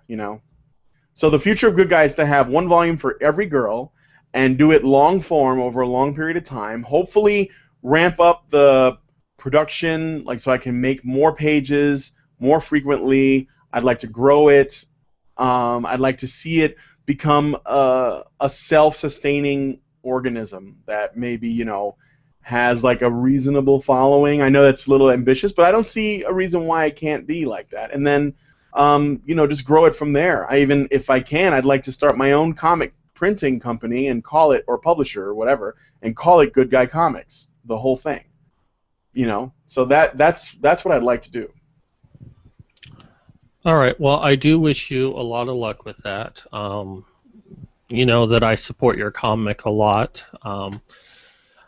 So I do. I really hope that you can really get what you want out of it. And I think the one thing that I like most about you is you're not really set on trying to make a living off of doing this. I mean, certainly it'd be great if you could, but this is fun for you. You want to do this because this is just what your passion is. And I have a lot of respect for that. But now we're going to go into kind of the final part of our interview today. Okay. And we're going to talk about your activism. Okay. So the first question that I'll probably ask all people about activism is, at what point did you take the red pill? And can you also explain what the red pill is in case our viewers don't know? Yeah, I think it's actually important to explain what that is. Well, first of all, let me explain the way I understand it, because it might be different for different people. I don't claim to be the expert on what the red pill is. When I learned about it, the red pill was basically comes from the Matrix, and the idea is, when Morpheus approached Neo in the Matrix about going to the real world or staying in the construct made by the machines, he offered him a red pill and a blue pill. And the red pill, if he takes it, he goes to the real world and learns, how far the rabbit hole goes, as it were. If he takes a blue pill, he stays in Wonderland, which is basically the constructed world that he had already been living in, and he'll never know what the truth is. So Neo takes the red pill, and then that's where the story begins. So that's where the term comes from. As far as what it means, the red pill, with regards to relationships, with regards to gender politics between men and women, because there are other red pills out there, involving government, involving history and politics, etc. But this, in this context, the red pill is related to relationships, men and women, the female oppression, the patriarchy, etc. So the red pill is learning the truth about a few things. One, the fact that feminism has proven to be much more destructive to the relationships between men and women than we thought previously, which people who haven't taken it, if you say that to them, they get a short in their brain where they say, what, you don't believe in equality? No, yes, I do. That's the point. Feminism is not about equality, at least not in practice. In theory and in the dictionary, sure, but in practice, when you see it in the world, it's not. Then there is the idea that, when you realize that how feminism, which is basically taking the personal and making it political, how it has infested and even grown beyond that name into our education, into politics, and into our personal, the families, in courts, with abortion, etc., then you realize how much it's changed things, whether it was, whether it was one of those things that took a life of its own or whether there was a small number of people that, made it happen, or whatever the reason is. So when you know those things, and then you also realize that we live in a culture that we have been told all this time, and I used to believe it, which is, again, that's something I'm going to be writing about in Good Guy. It's going to be some of those things where I was definitely one of these people that thought that women had it bad, that men were the reason for it, that masculinity is sort of toxic by default, and there's something wrong with boys. And it was something I totally bought into. And this is one of those things where you realize that our culture is actually, I don't want to say the reverse, because I'm not going to try and make men into victims here, but it is not at all as one-sided as we believe it to be. In fact, there are problems with both genders, and many of them are part of our biology. It's something that we just kind of have to cope with. And there are also a lot of things that are more sort of like things that we can institute change on with regards to the legal system and politics and just like awareness in general in the media, etc. So that, to me, is what the red pill is. Now, and oh, by the way, this knowledge of the red pill, this is why it's very important.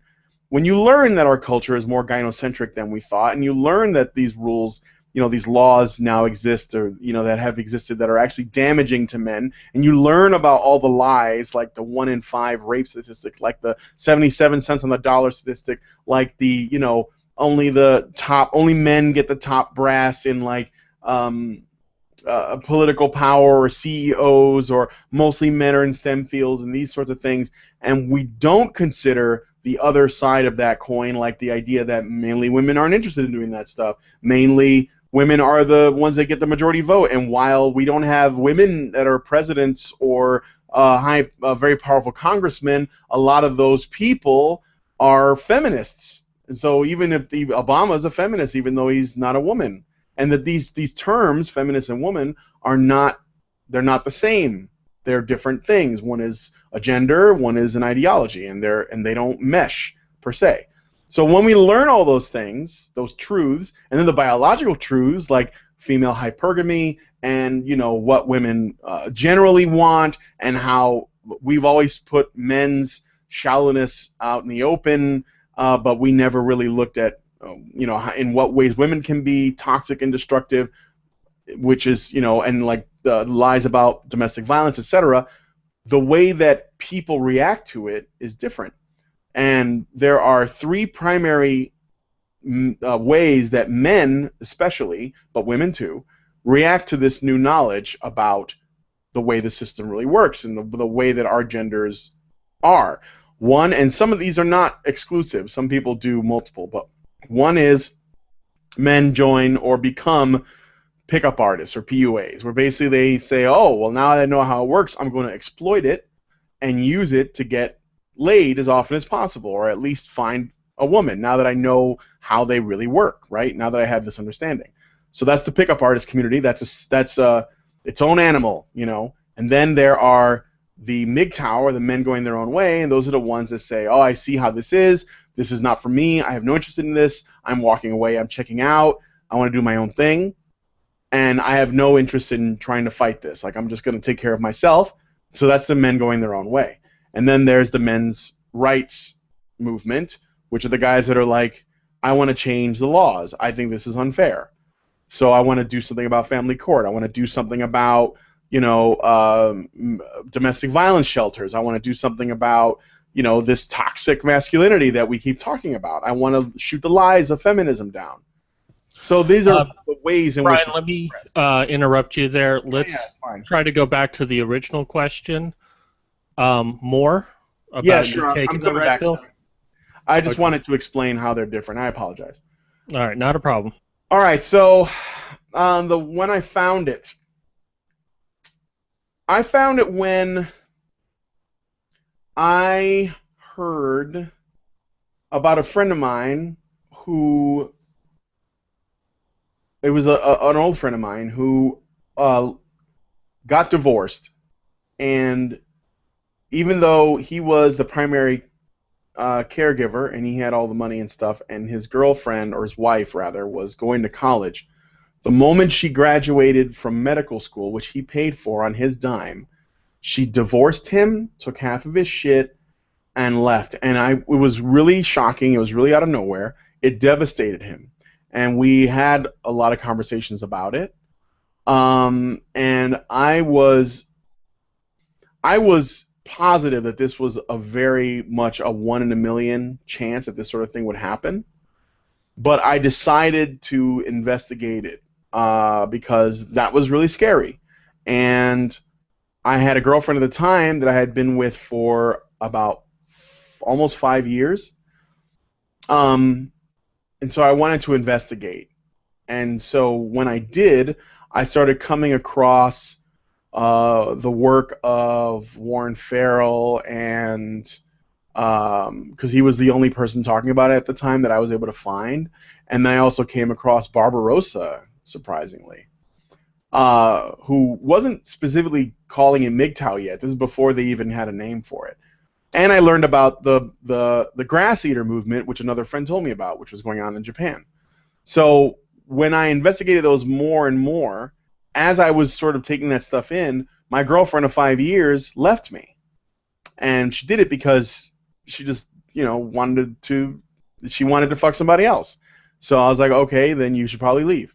So she did, and I had taken care of her for a long time because she didn't get a job or whatever, and she wasn't interested in doing that. And I bought her this dog, and she left me with the dog, which is probably the best thing I got out of that.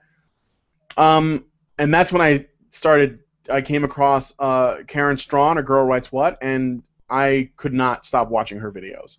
And basically, it was after that I was like, holy shit, this world is not like I thought it was. And that would be when it really hit.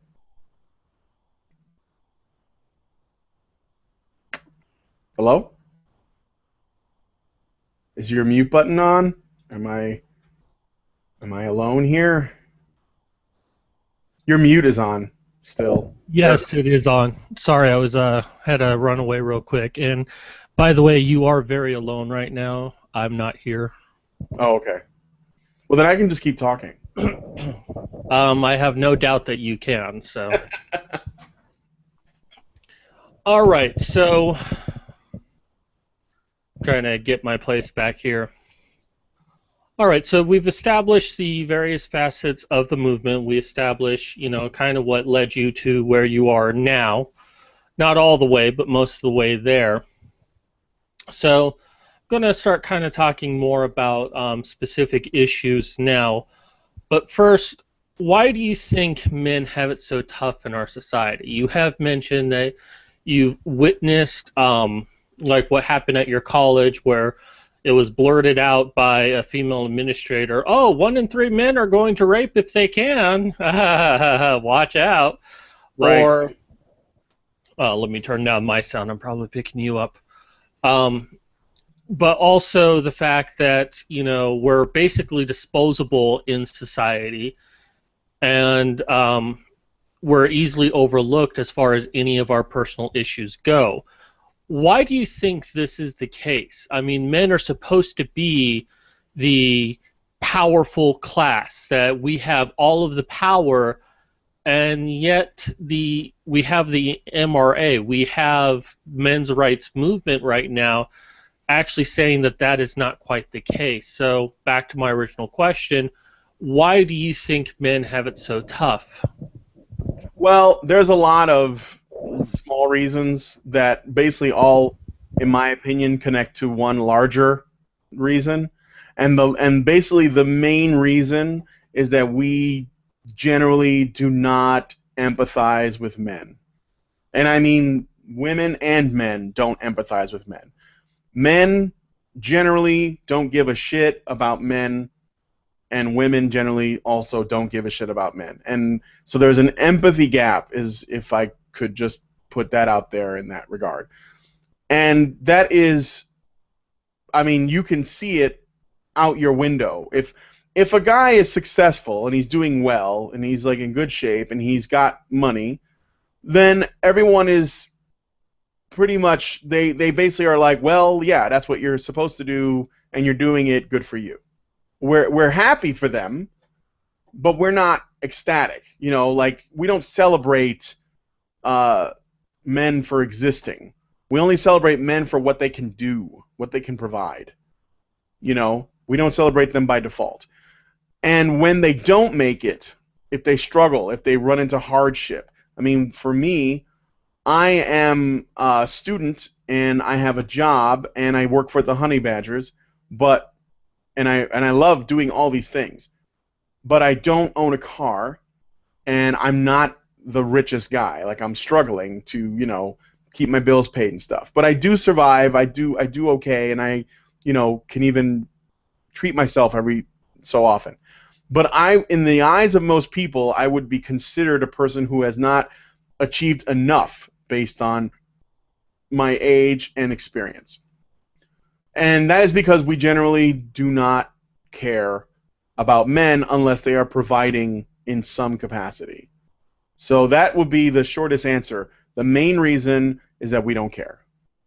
Generally. I mean, you might. I know I do. I know you do. But I think that in general, we don't. No, I can definitely relate to what you're saying. I mean, you know my situation, but we don't really need to get into that. But anyone who's heard any of my videos, you know my situation. But I definitely understand exactly where you're coming from, and you're right. The thing is that it's all about what can men give us, and that's the only time they're important to us. It's like the God, I had a point and then I lost it. Let's move on. All right. Well, I mean, like it's like Hollywood. It's like it's sort of like Hollywood. Like the idea is that when an actor is hot, and I don't mean hot like attractive. I mean like hot like they're in every movie and everyone's looking forward to seeing when they're going to come out with something else. Everyone loves them. But as soon as they like become boring or they make a bad movie or they sort of disappear for a while, then they immediately, people just don't care anymore. Like nobody cares what Val Kilmer's doing now, but we certainly cared when he was in Tombstone. So, that's it. People just don't care. Well, and to kind of further illustrate that, there was that whole debacle where pictures of celebrities got leaked to the tabloid magazines. And when it happened, there was a big media uproar about it because it's like, oh, you got all of these pictures of these female celebrities. This is so horrible. But what was it, like a year before that or 6 months before that, they did it of a male actor, and everyone was laughing at it. It's like, oh, yeah, this is so funny. We got embarrassing pictures of him. The moment it happened to a woman, it was the worst thing that could have ever happened. Right. Even if it did give those women a boost in their career, which it could have. Yeah, so, I mean, I got more thoughts, but I don't want to drag that out too much. But yeah, generally, we're just not empathetic.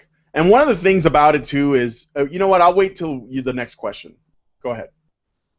Not a problem, man. I'm enjoying this. I could keep going on and on, but, I want people to make it to the end of the video, too, so, you know.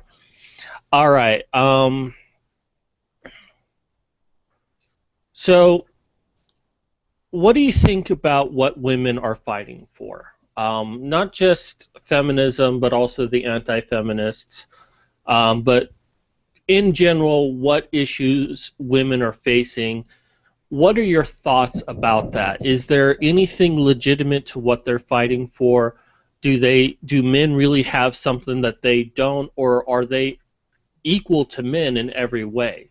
Where do you stand on that thought?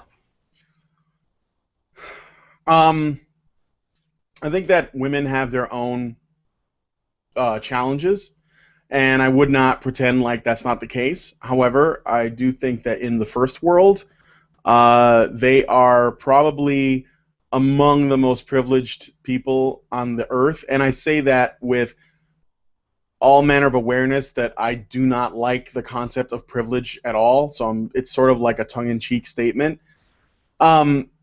But I do think that they do have their own share of problems. But the real problem that women have is that there are so many artificial problems that are piled on the real problems.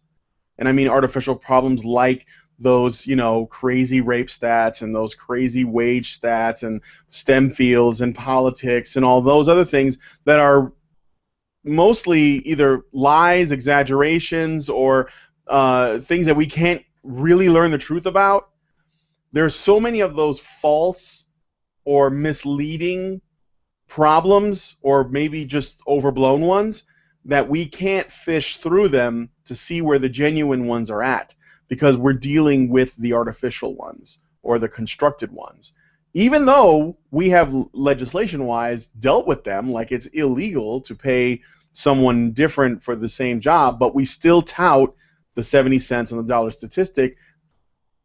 And the reason is, I don't know. I mean, it's just to keep feminists relevant. That would be the first thing I would think. But it also is helpful to keep us fighting amongst each other, you know?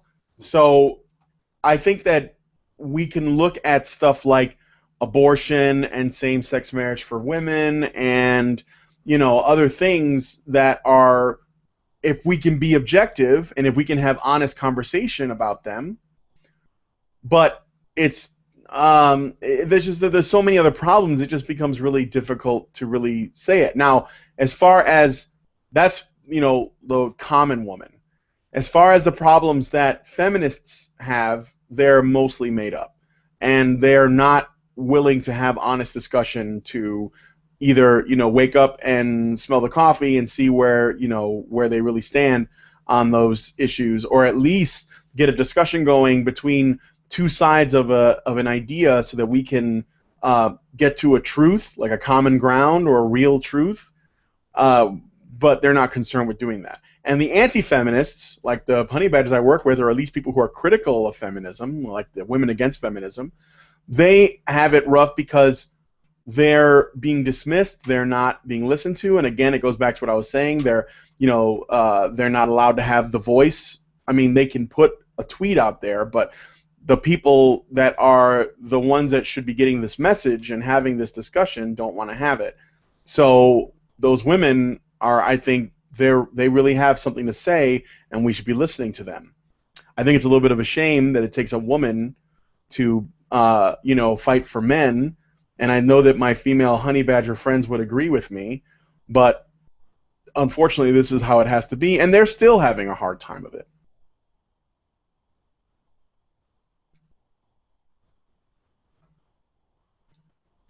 I'm here. I swear I am.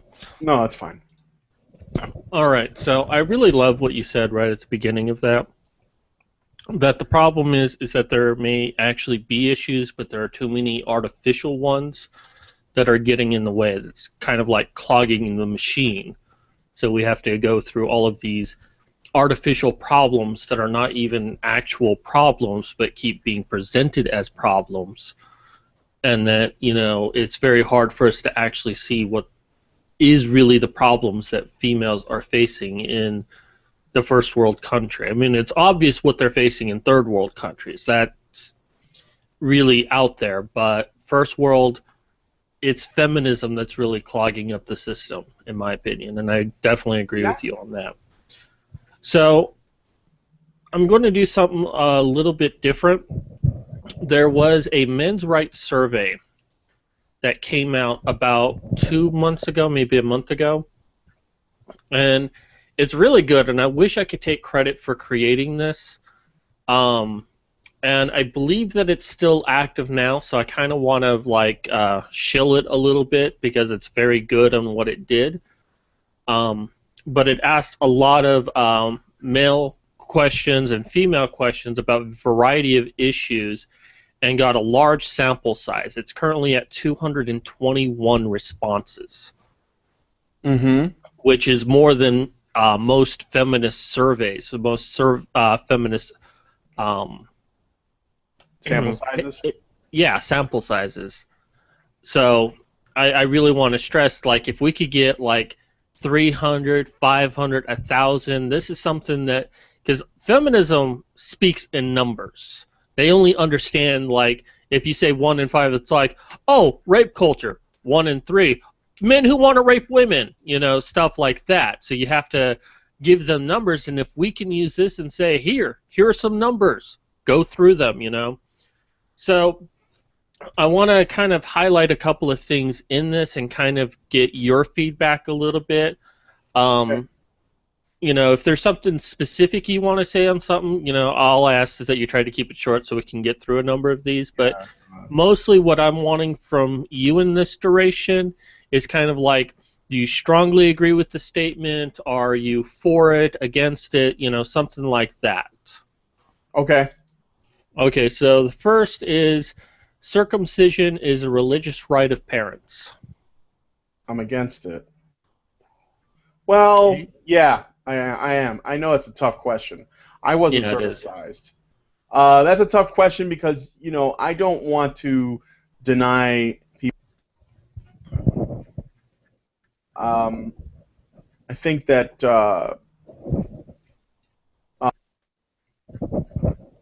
You're muting yourself again. I'm sorry. I have a problem with male genital mutilation in general because if we wouldn't we wouldn't do it to women, and I don't think we should. So no, I'm against it. On that question, 70% of people were strongly against it, 15% were mostly against it. Okay. All right, so let me go back to that page. There we go. All right, men has less reproductive and birth control options than women. Absolutely. Boys are less affected by dress code than girls. I don't think that. I think that it's this. I mean, I don't get that at all. What does that even mean? Boys have dress codes. Women have dress codes. I don't get it. Is it because girls can wear skirts? Well, the way I interpreted this question was that, because men's fashion is already so limited, the dress code that they must adhere to is not really all that oppressive, versus women who have a much wider selection. So are they more oppressed because they have such a wider selection and have to narrow it down? So women who have more clothing options are more oppressed.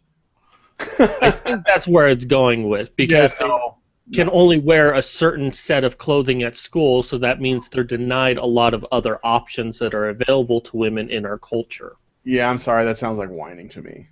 That's like saying I have 100 shoes, but I can only wear three. Oh my God! And I'm like, I only own 3 pairs of shoes. So no, I don't buy that. I think that dress codes are just dress codes, and guys they have their limits because of our anatomy, and girls have their limits because of theirs, and that's it. I'm sorry. We all have a shit sandwich. Okay, men and boys who are rape victims are underrepresented in the media. Absolutely. Especially if they're rape victims of women, because because I mean, even when we do present boys as rape victims, like for example, the Catholic Church, it's usually at the hands of other boys, or we joke about it if we're talking about prison rape. But if we wanted to really look at boys that are raped by women, that's either downplayed or it's sort of made into a running gag. Like if it's the hot teacher and the students and that kind of thing. I do think that it's not only underrepresented, but I think it's poorly presented when it is presented in most cases. All right, women who have affairs with their underage students should not be convicted. No, they should be convicted. Yeah, 85% of the people agreed with you on that one. Women who rape men or boys are not rapists. That's crazy. Of course they are. Yeah, basically 100% of the people agreed with you on that one. Yeah. All right. Women who perpetrate crimes are not as bad as men who do the same. Of course they are. As long as it's the same crime, if we were to compare it apples to apples, same crime, same circumstances, same sentence. It's very simple. Women are less capable of violence than men. Not at all true. Men may be physically stronger, but as Warren Farrell said, the weakness of men is their illusion of strength, or no, I'm sorry, the greatest whatever. Men's strength is their illusion of strength, and women's strength is their illusion of weakness. So they may like generally be less, with upper body strength or whatever, but they often compensate. That's why a lot of guys get poisoned, drugged, or they're attacked with weapons. Sometimes a woman is bigger. So All right. Men and boys who are forced into sex are lucky.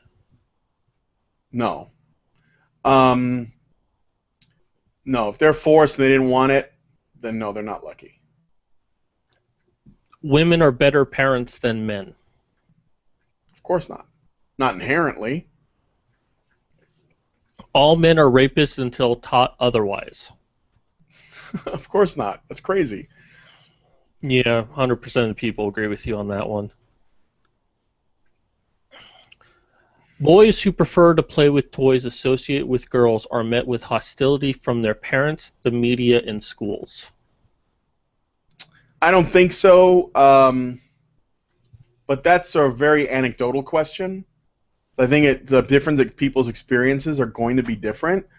I think that feminists would use that to bait out something, because usually when feminists talk about how feminism helps men, they only talk about it in the context of men that behave like women. So it's still about women. And this boy playing with girls' toys story or anecdote that I hear a lot is the main one that's usually used. And while I don't think that I think a boy should be able to play with girls' toys if that's what he wants to play with, and sometimes that's all you have. I don't see a problem with that. I'm sure ridicule does happen, but I mean, I don't know. I can't really say that it happens more or less than, let's say, a girl playing with boys' toys. In fact, it might happen more to a boy playing with girls' toys than a girl playing with boys' toys. Because a lot of times, toys that are seen as boys' toys are not really boys' toys. They're just toys. Like Legos, for example, they're not made for boys. They're just toys.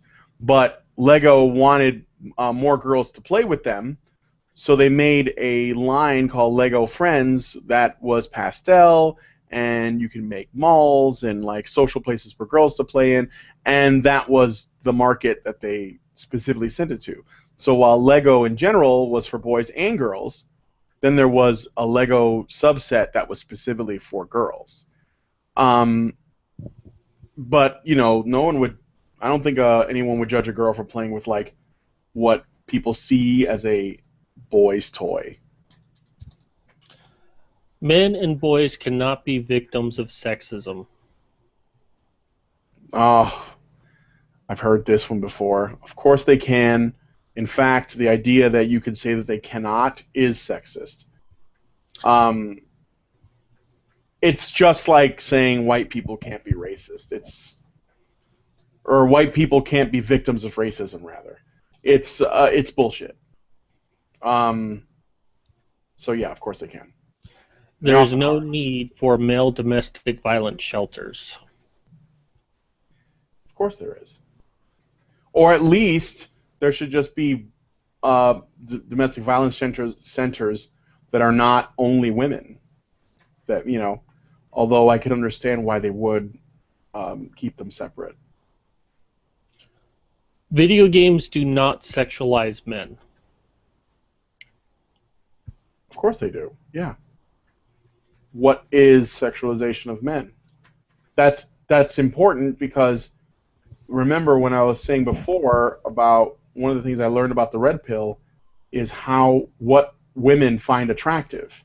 And it's not necessarily a six-pack and great hair and looking like Johnny Depp. It's actually about status and ability to provide and protect that sets off women's, in many cases, their biological desires. So men that are seen as strong in the sense that they can protect them and fighters is sexually attractive.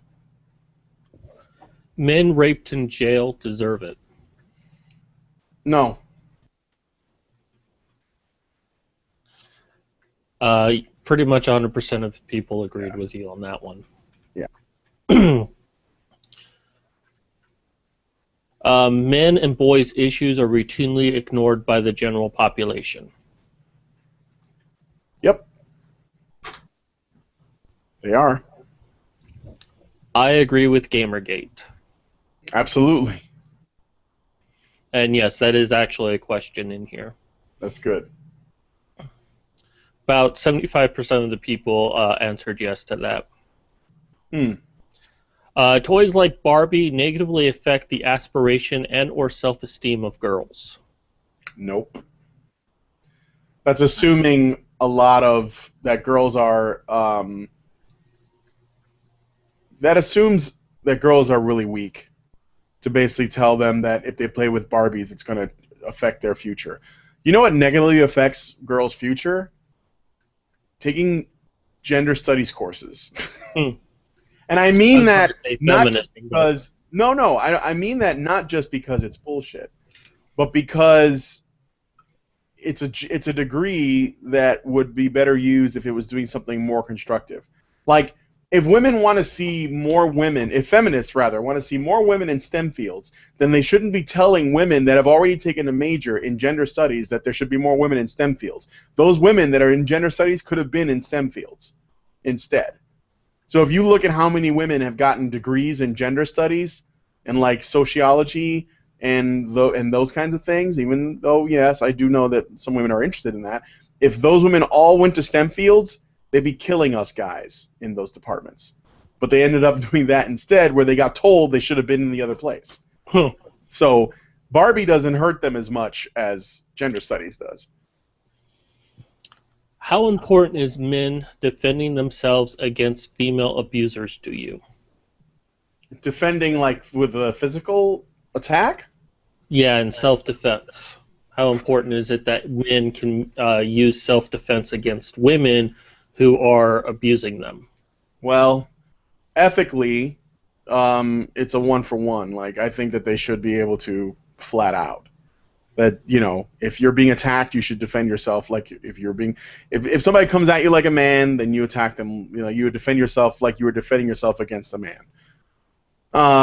Unfortunately, in our legal climate, you'd be fucked. I wouldn't recommend it. I'd find another way. Get out of the situation, you know, whatever. Try not to be in it in the first place, I guess. Or pull out your camera phone and start taking video of it. Yeah, or start getting some proof so that if it does, you know, because yeah, I mean, like in our legal climate, you're screwed unless you have some like solid proof. But otherwise, ethically, yeah, you should be able to defend yourself. How important is sperm liability to you? Can you explain the question? Sperm liability, basically the stories where we hear where women will suck off a guy and he comes in her mouth and then she takes that cum and impregnates herself with it and he's liable for child support. Well, that goes back to male, in a way, it goes back to male birth control, because one of the things that I strongly believe in is that not only do men need more types of birth control, which ironically I've heard a lot of feminists say, yeah, absolutely you should, and I will be like, well, where are you fighting for it at? Like, nobody's fighting for it, and there's a lot of feminists trying to shut it down. But another thing that men should be able to do is abort themselves from having to take care of a child they didn't want. And on the surface, it might sound deplorable to someone who is just hearing it for the first time, but I think that if a guy has an option to opt out of being the father, financially at least, where he's not paying child support, then women will be less likely to try to use that tactic to trap them, because the penalties will be so stiff that probably won't happen as often right off the bat, because the guy's going to have the option to just be like, nope, I don't want to do that. And I think that, you know, that should be, I think that that's fair, to be honest. It'd be even better if the state, you know, were to stop, like you had a cutoff, like, you know, because sometimes you get pregnant, you don't know, or whatever, you can't help it. for whatever reason. But there should be a cutoff where it's like, okay, 2 kids, no more. We're not going to give you any more money. And then you got to really think, like, do I want to do? I don't have the system to fall back on anymore because I've reached my limit, and I can't trap a guy in child support for 18 years. So I guess I better start using these 17 different kinds of birth control I have that at my disposal. So, how important is paternity fraud to you? very. I mean, I personally don't have any kids, and I'm not worried about it being a victim of it, but I do think ethically it's very important. Okay, reading through this, how important is the graduation rate of men to you? It is important, and that's sort of multi-layered. There's a few reasons why. Well, first of all, obviously, everyone should have an opportunity to go to college and get a degree and get a good education. The second problem is that our feminized education system targets boys from a very early age. Boys that they don't get recess as often, or in some places they don't get it at all, or they make a sandwich in the shape of a gun and they get expelled, or they tell the teacher that they think that she's pretty and they get expelled, or things like this, where boys are specifically underserved or even targeted with some degree of hostility by our overly feminized, overly politicized education system, and it follows them all the way into college. And boys are doing worse in school because they're not being catered to, because going back to the empathy gap, we just don't give a shit about them. The other problem with this is we still expect men to achieve in order to see value in them. So not only are we handicapping them while they're in school, but when they get out, they're still expected to make good money, and not by other men, and they're not holding themselves to this, but our entire culture does this. So if a guy gets through school, and let's say he gets his associates and he finds a decent job for 40 grand a year, and it's something he can live on, he will, when he says, I think I want to find a woman, to be my wife, to be my partner in crime, he's going to have to deal with the fact that he is going to be meeting women that are going to be better educated, that have better jobs, and get paid more money. And the worst part about that is not that he will feel smaller because she makes more. The worst part about that is she will see him as worth less because he doesn't make more than her. And this is one of the things that we do not talk about is, there's a lot of talk about how guys are feeling bad because they can't be the provider anymore. Ha ha ha, silly men. Now that women are making as much, if not more than you guys are having a problem with it, because you're pathetic or whatever. But one of the things we do not look at is the fact that women are the ones that are making that choice, and they're saying, my man has to make at least as much, if not more than me, or I will not give him the time of day. And those women, and this is not uncommon, and this is the way it is. Like, there's one of those things that it carries over from traditionalism, and it still exists today. And women will say, I want a man that makes at least as much as me, and if he doesn't make as much as me, then he's not worth my time. And they will consistently meet men that have done the best they can with what they had, and they just don't stack up. And then these women grow older, and then their biological clock is ticking because they haven't met a guy, and they want kids, and they end up settling for someone.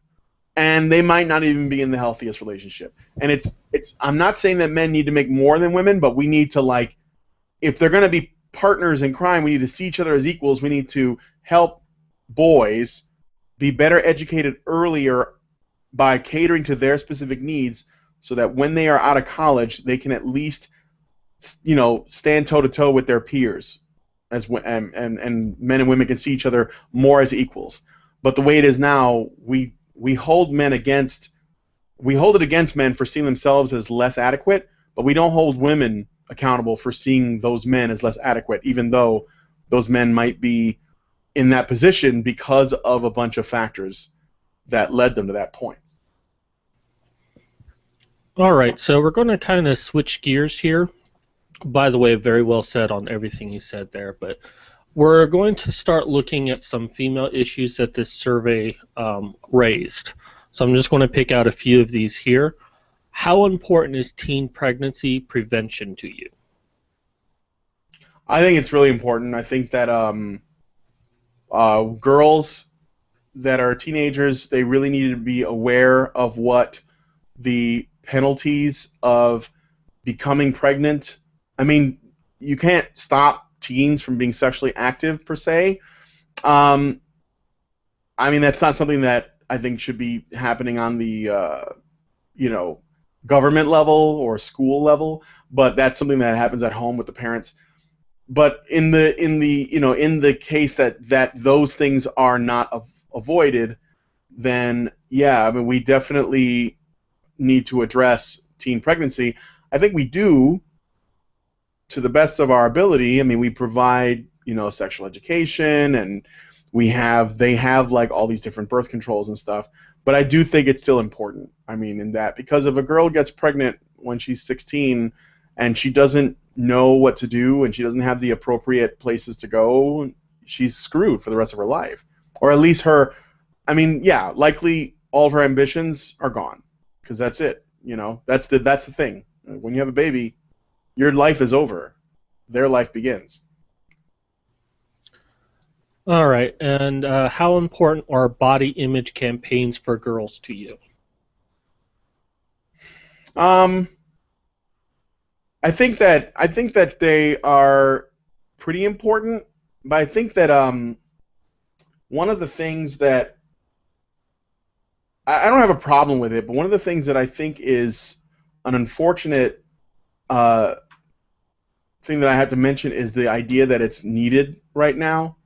And I say that because when I was younger, we didn't really have them, but girls, for the most part, didn't have that many problems with body image. I mean, they had support structures in place at that time, like families and stuff. And like we had basically the illegitimacy rate today is much higher, and as a result of that, and I'm speaking this partly from personal experience, you have kids that are raised in daycare, that are raised without parents, specifically fathers, and so with daughters that grow up without fathers, which is a lot of them, because there are a lot of kids that are growing up in single-parent homes, and because mothers in like 90% of cases get custody of the children, generally they become the single caregivers, aside from other, like maybe grandparents or whatever. There you have a disparity in the socialization of the child at a very early age, and so when they get older, they're looking to fill holes that they could have gotten at home if they had a whole family. And so suddenly we have these body image things and like all these other things. We're teaching kids stuff that they should have learned already through our media, and that's kind of scary, because I think that there's nothing as more impersonal to someone's development than some visual campaign that was created by people who don't know you at all. So they're speaking to the widest audience possible. So I think that body image itself as an idea or a concept is definitely important, but I don't think that where it comes from is the healthiest.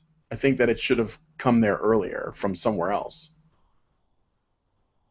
And the same thing goes for men, because they also have body issues too. All right, so I'm going to provide a link in the video below if that survey is still available. If any of you are interested in taking it, that was only a small sample of the questions on there. Strongly encourage you, because I really want to go after those Tumblr feminists and say, look, we've got a survey over here, and like 58% of it was men who took the survey, and this is what they're saying. Mm-hmm. So thank you for answering those questions. So what can you tell us about the honey badgers? Well, the honey badgers are a bunch of feminists, or I'm sorry, anti-feminists, or people who are critical of feminism. So that they're critical of feminism, and they have some great insights. I think that more than that, it's actually not just about that. The honey badgers are critical of any threat narratives that circulate our media culture, and I think that that it's I think that that's a really important message. So we mainly focus on feminism, but there are other things too, general social justice stuff that it even basically creates a climate that segregates and separates people based on, half-truths, lies, inaccurate information, all that stuff. That's what I think. And that is the honey badgers to me. And how did you become involved with them? Crystal Garcia, I followed her. She had a page called Loving and Celebrating Men on Facebook, and another one called Return to Femininity, and I liked those pages because they were critical of feminism and stuff, but they were very much a positive. It was coming from a positive place. Celebrating that women can be feminine if they so choose, which is return to femininity, while also criticizing some feminist dogma, and also loving and celebrating men, which again is something that we get so rarely. It seems like a treasure where they talk about what is it about men that's great, and not not based on their achievements or what they can do for people, but just on who they are. And so through Crystal websites, I started talking to her personally, like on Facebook and stuff, and then she asked me to do some artwork for her, and it went up on the Honey Badger website, and then before I knew it, they brought me on one Nerdcast to talk about Good Guy, my comic, and then I ended up just being a regular on Skype, and now I host the Nerdcast, and I do work with them for various art projects and stuff. I've written an article. So yeah.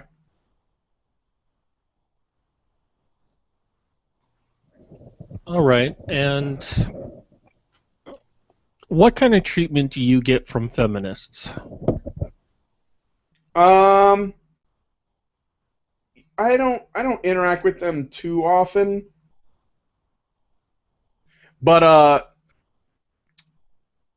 mainly when I do talk to them, they typically disregard my opinions on stuff. They don't, they don't take me seriously. They assume I don't know what I'm talking about. They assume I don't understand what feminism is. The usual talking points. When I told them about the Good Guy comic, they immediately jumped to the conclusion that I was talking about the nice guy trope with regards to the Good Guy comic, or that I was making a book that was self-interested, like, oh, this is your little black book of girls that you've banged in your life.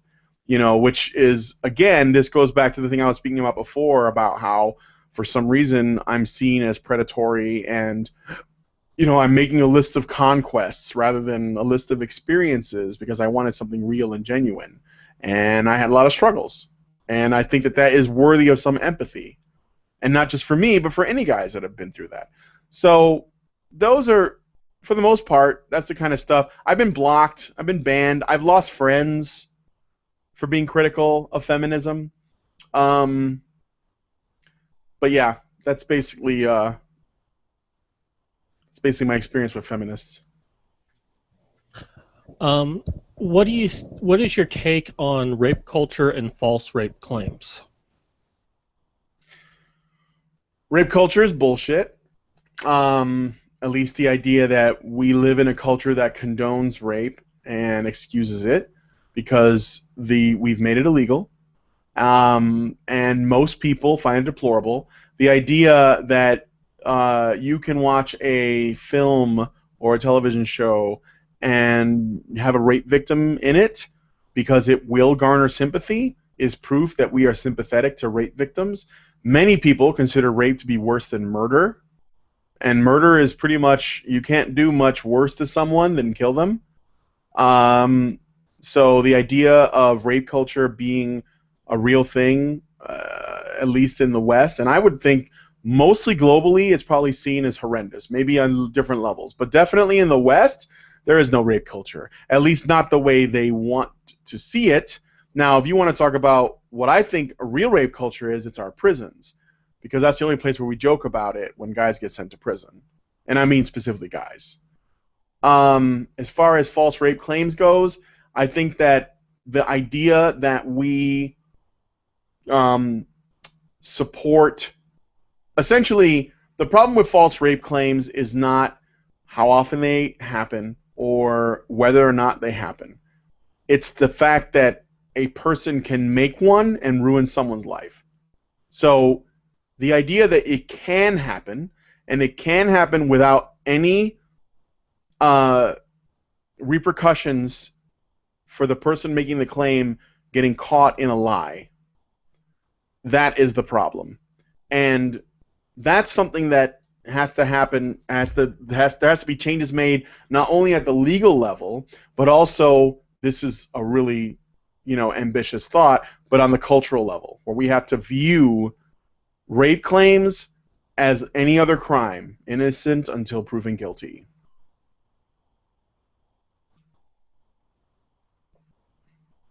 That's it. Definitely agree there. Okay, so what are your views on transgendered, intersex, and non-binary genders? Are you talking about Tumblr genders, including the transgendered and intersex? Like when you said non-binary, like the made-up ones or the real ones?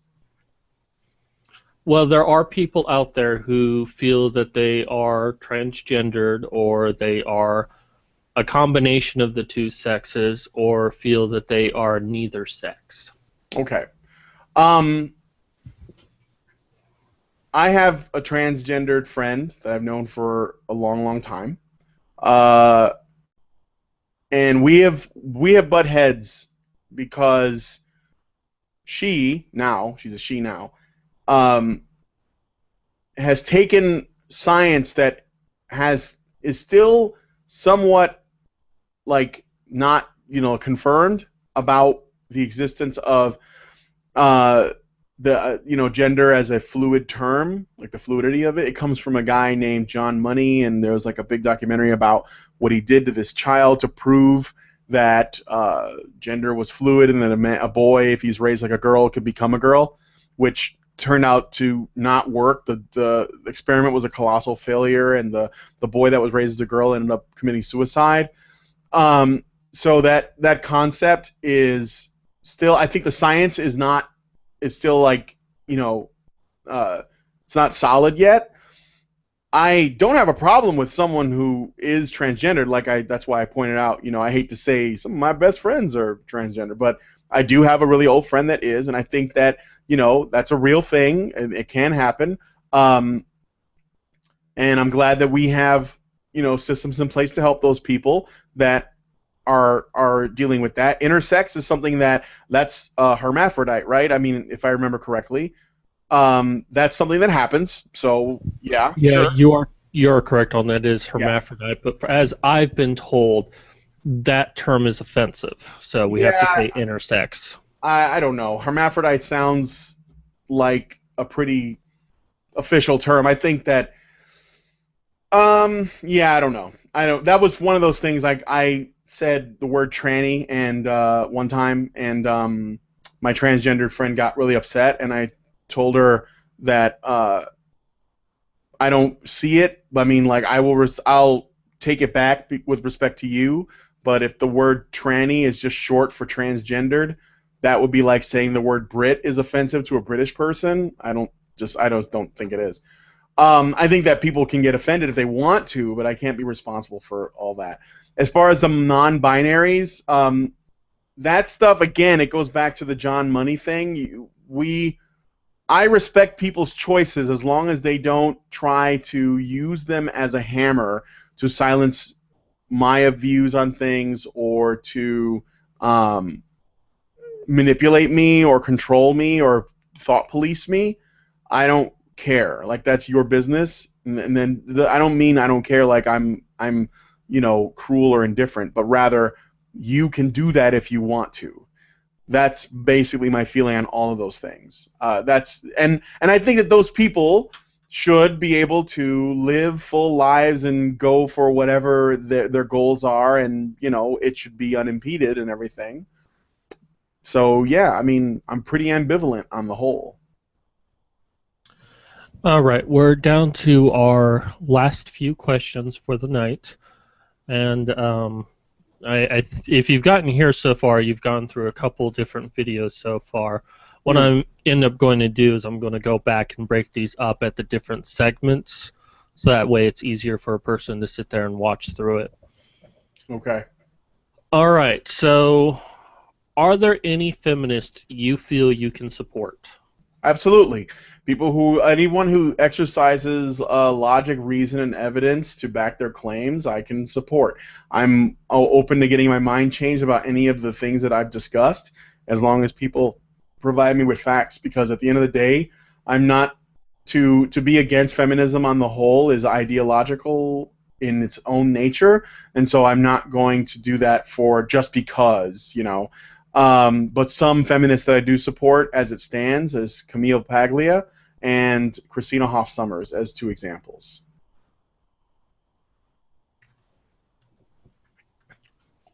Okay, and aside from those feminists there, looking at basically the third wave feminists or the modern movement, what do you believe is their agenda? What is the feminist agenda? What are they really trying to accomplish?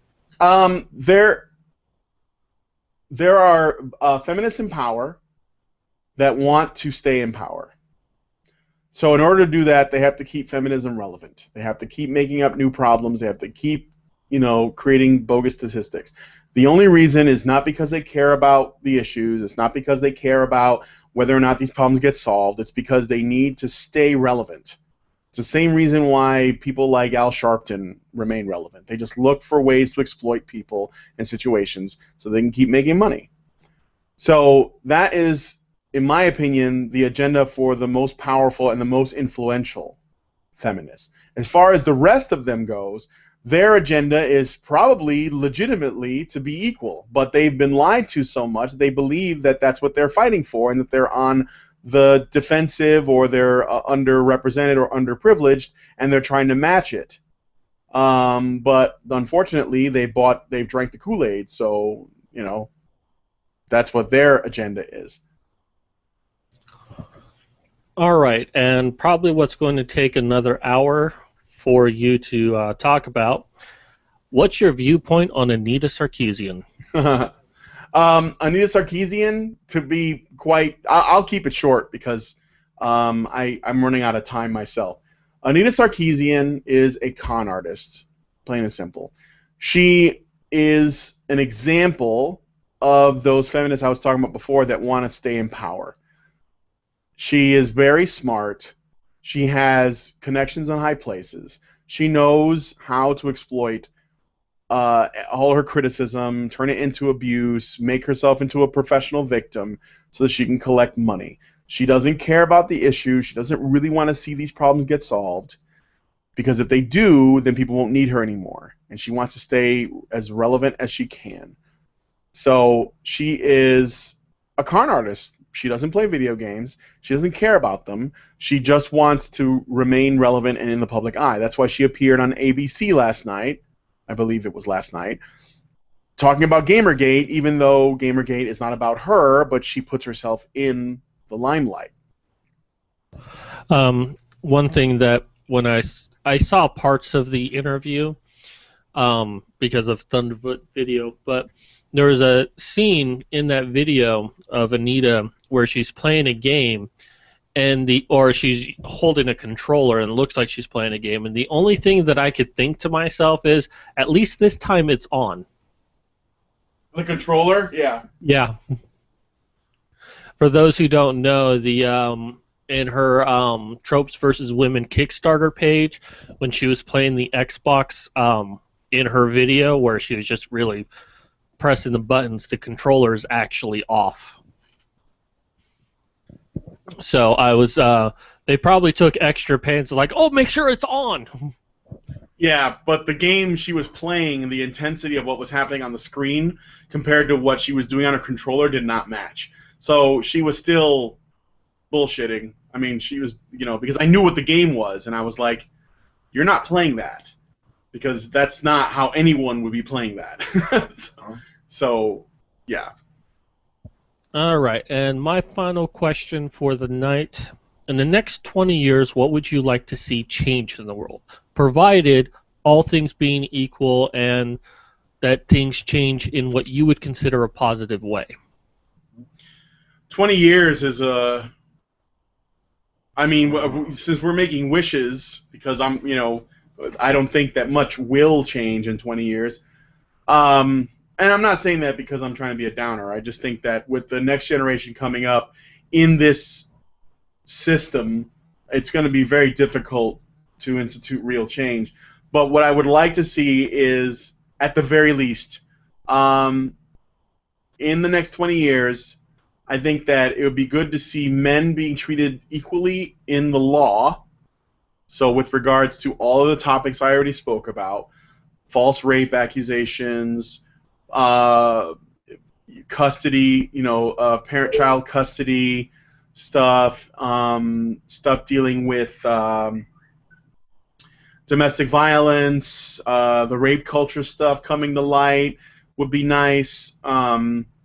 Maybe some more positive male representation in the media, as far as, like our sitcoms and fiction and stuff. And then I'd like to start people working on the empathy problems. I mean, we got to deal with the homeless. We got to deal with people who, like the military and the military, that the veterans and how we treat them. So yeah, there's definitely a lot of work to do, and I'd like to see those things at least either be solved or be on their way. All right, so that does it for me. Is there anything else you'd like to say, Brian? Yeah, don't be a nice guy, be a good guy. All right, and where can people find you? My comic is at goodguycomic.com, and you can also look at my illustrations at brianmartinezillustrations.com. And you can also find me on Honey Badger Radio, and that's the YouTube channel is just Honey Badger Radio. The website is honeybadgerbrigade.com. I host the Nerdcasts, which are going to be on Mondays for the foreseeable future. We're going to be doing a show about tabletop gaming this Monday, hopefully. So that should be fun because of social justice and tabletop. Should be a good one. I think that's it. Yeah. Yeah, well, unless you want to tell people where to find you exactly right now, just in case the ladies want to, like, give you a kiss. Yeah. You can just send me an emote through Okay. through the email or something. All right, well, I thank you, Brian, for this long but I think a very important interview. Like I said, this is going to be broken up into a couple different videos just to make it easier for viewing.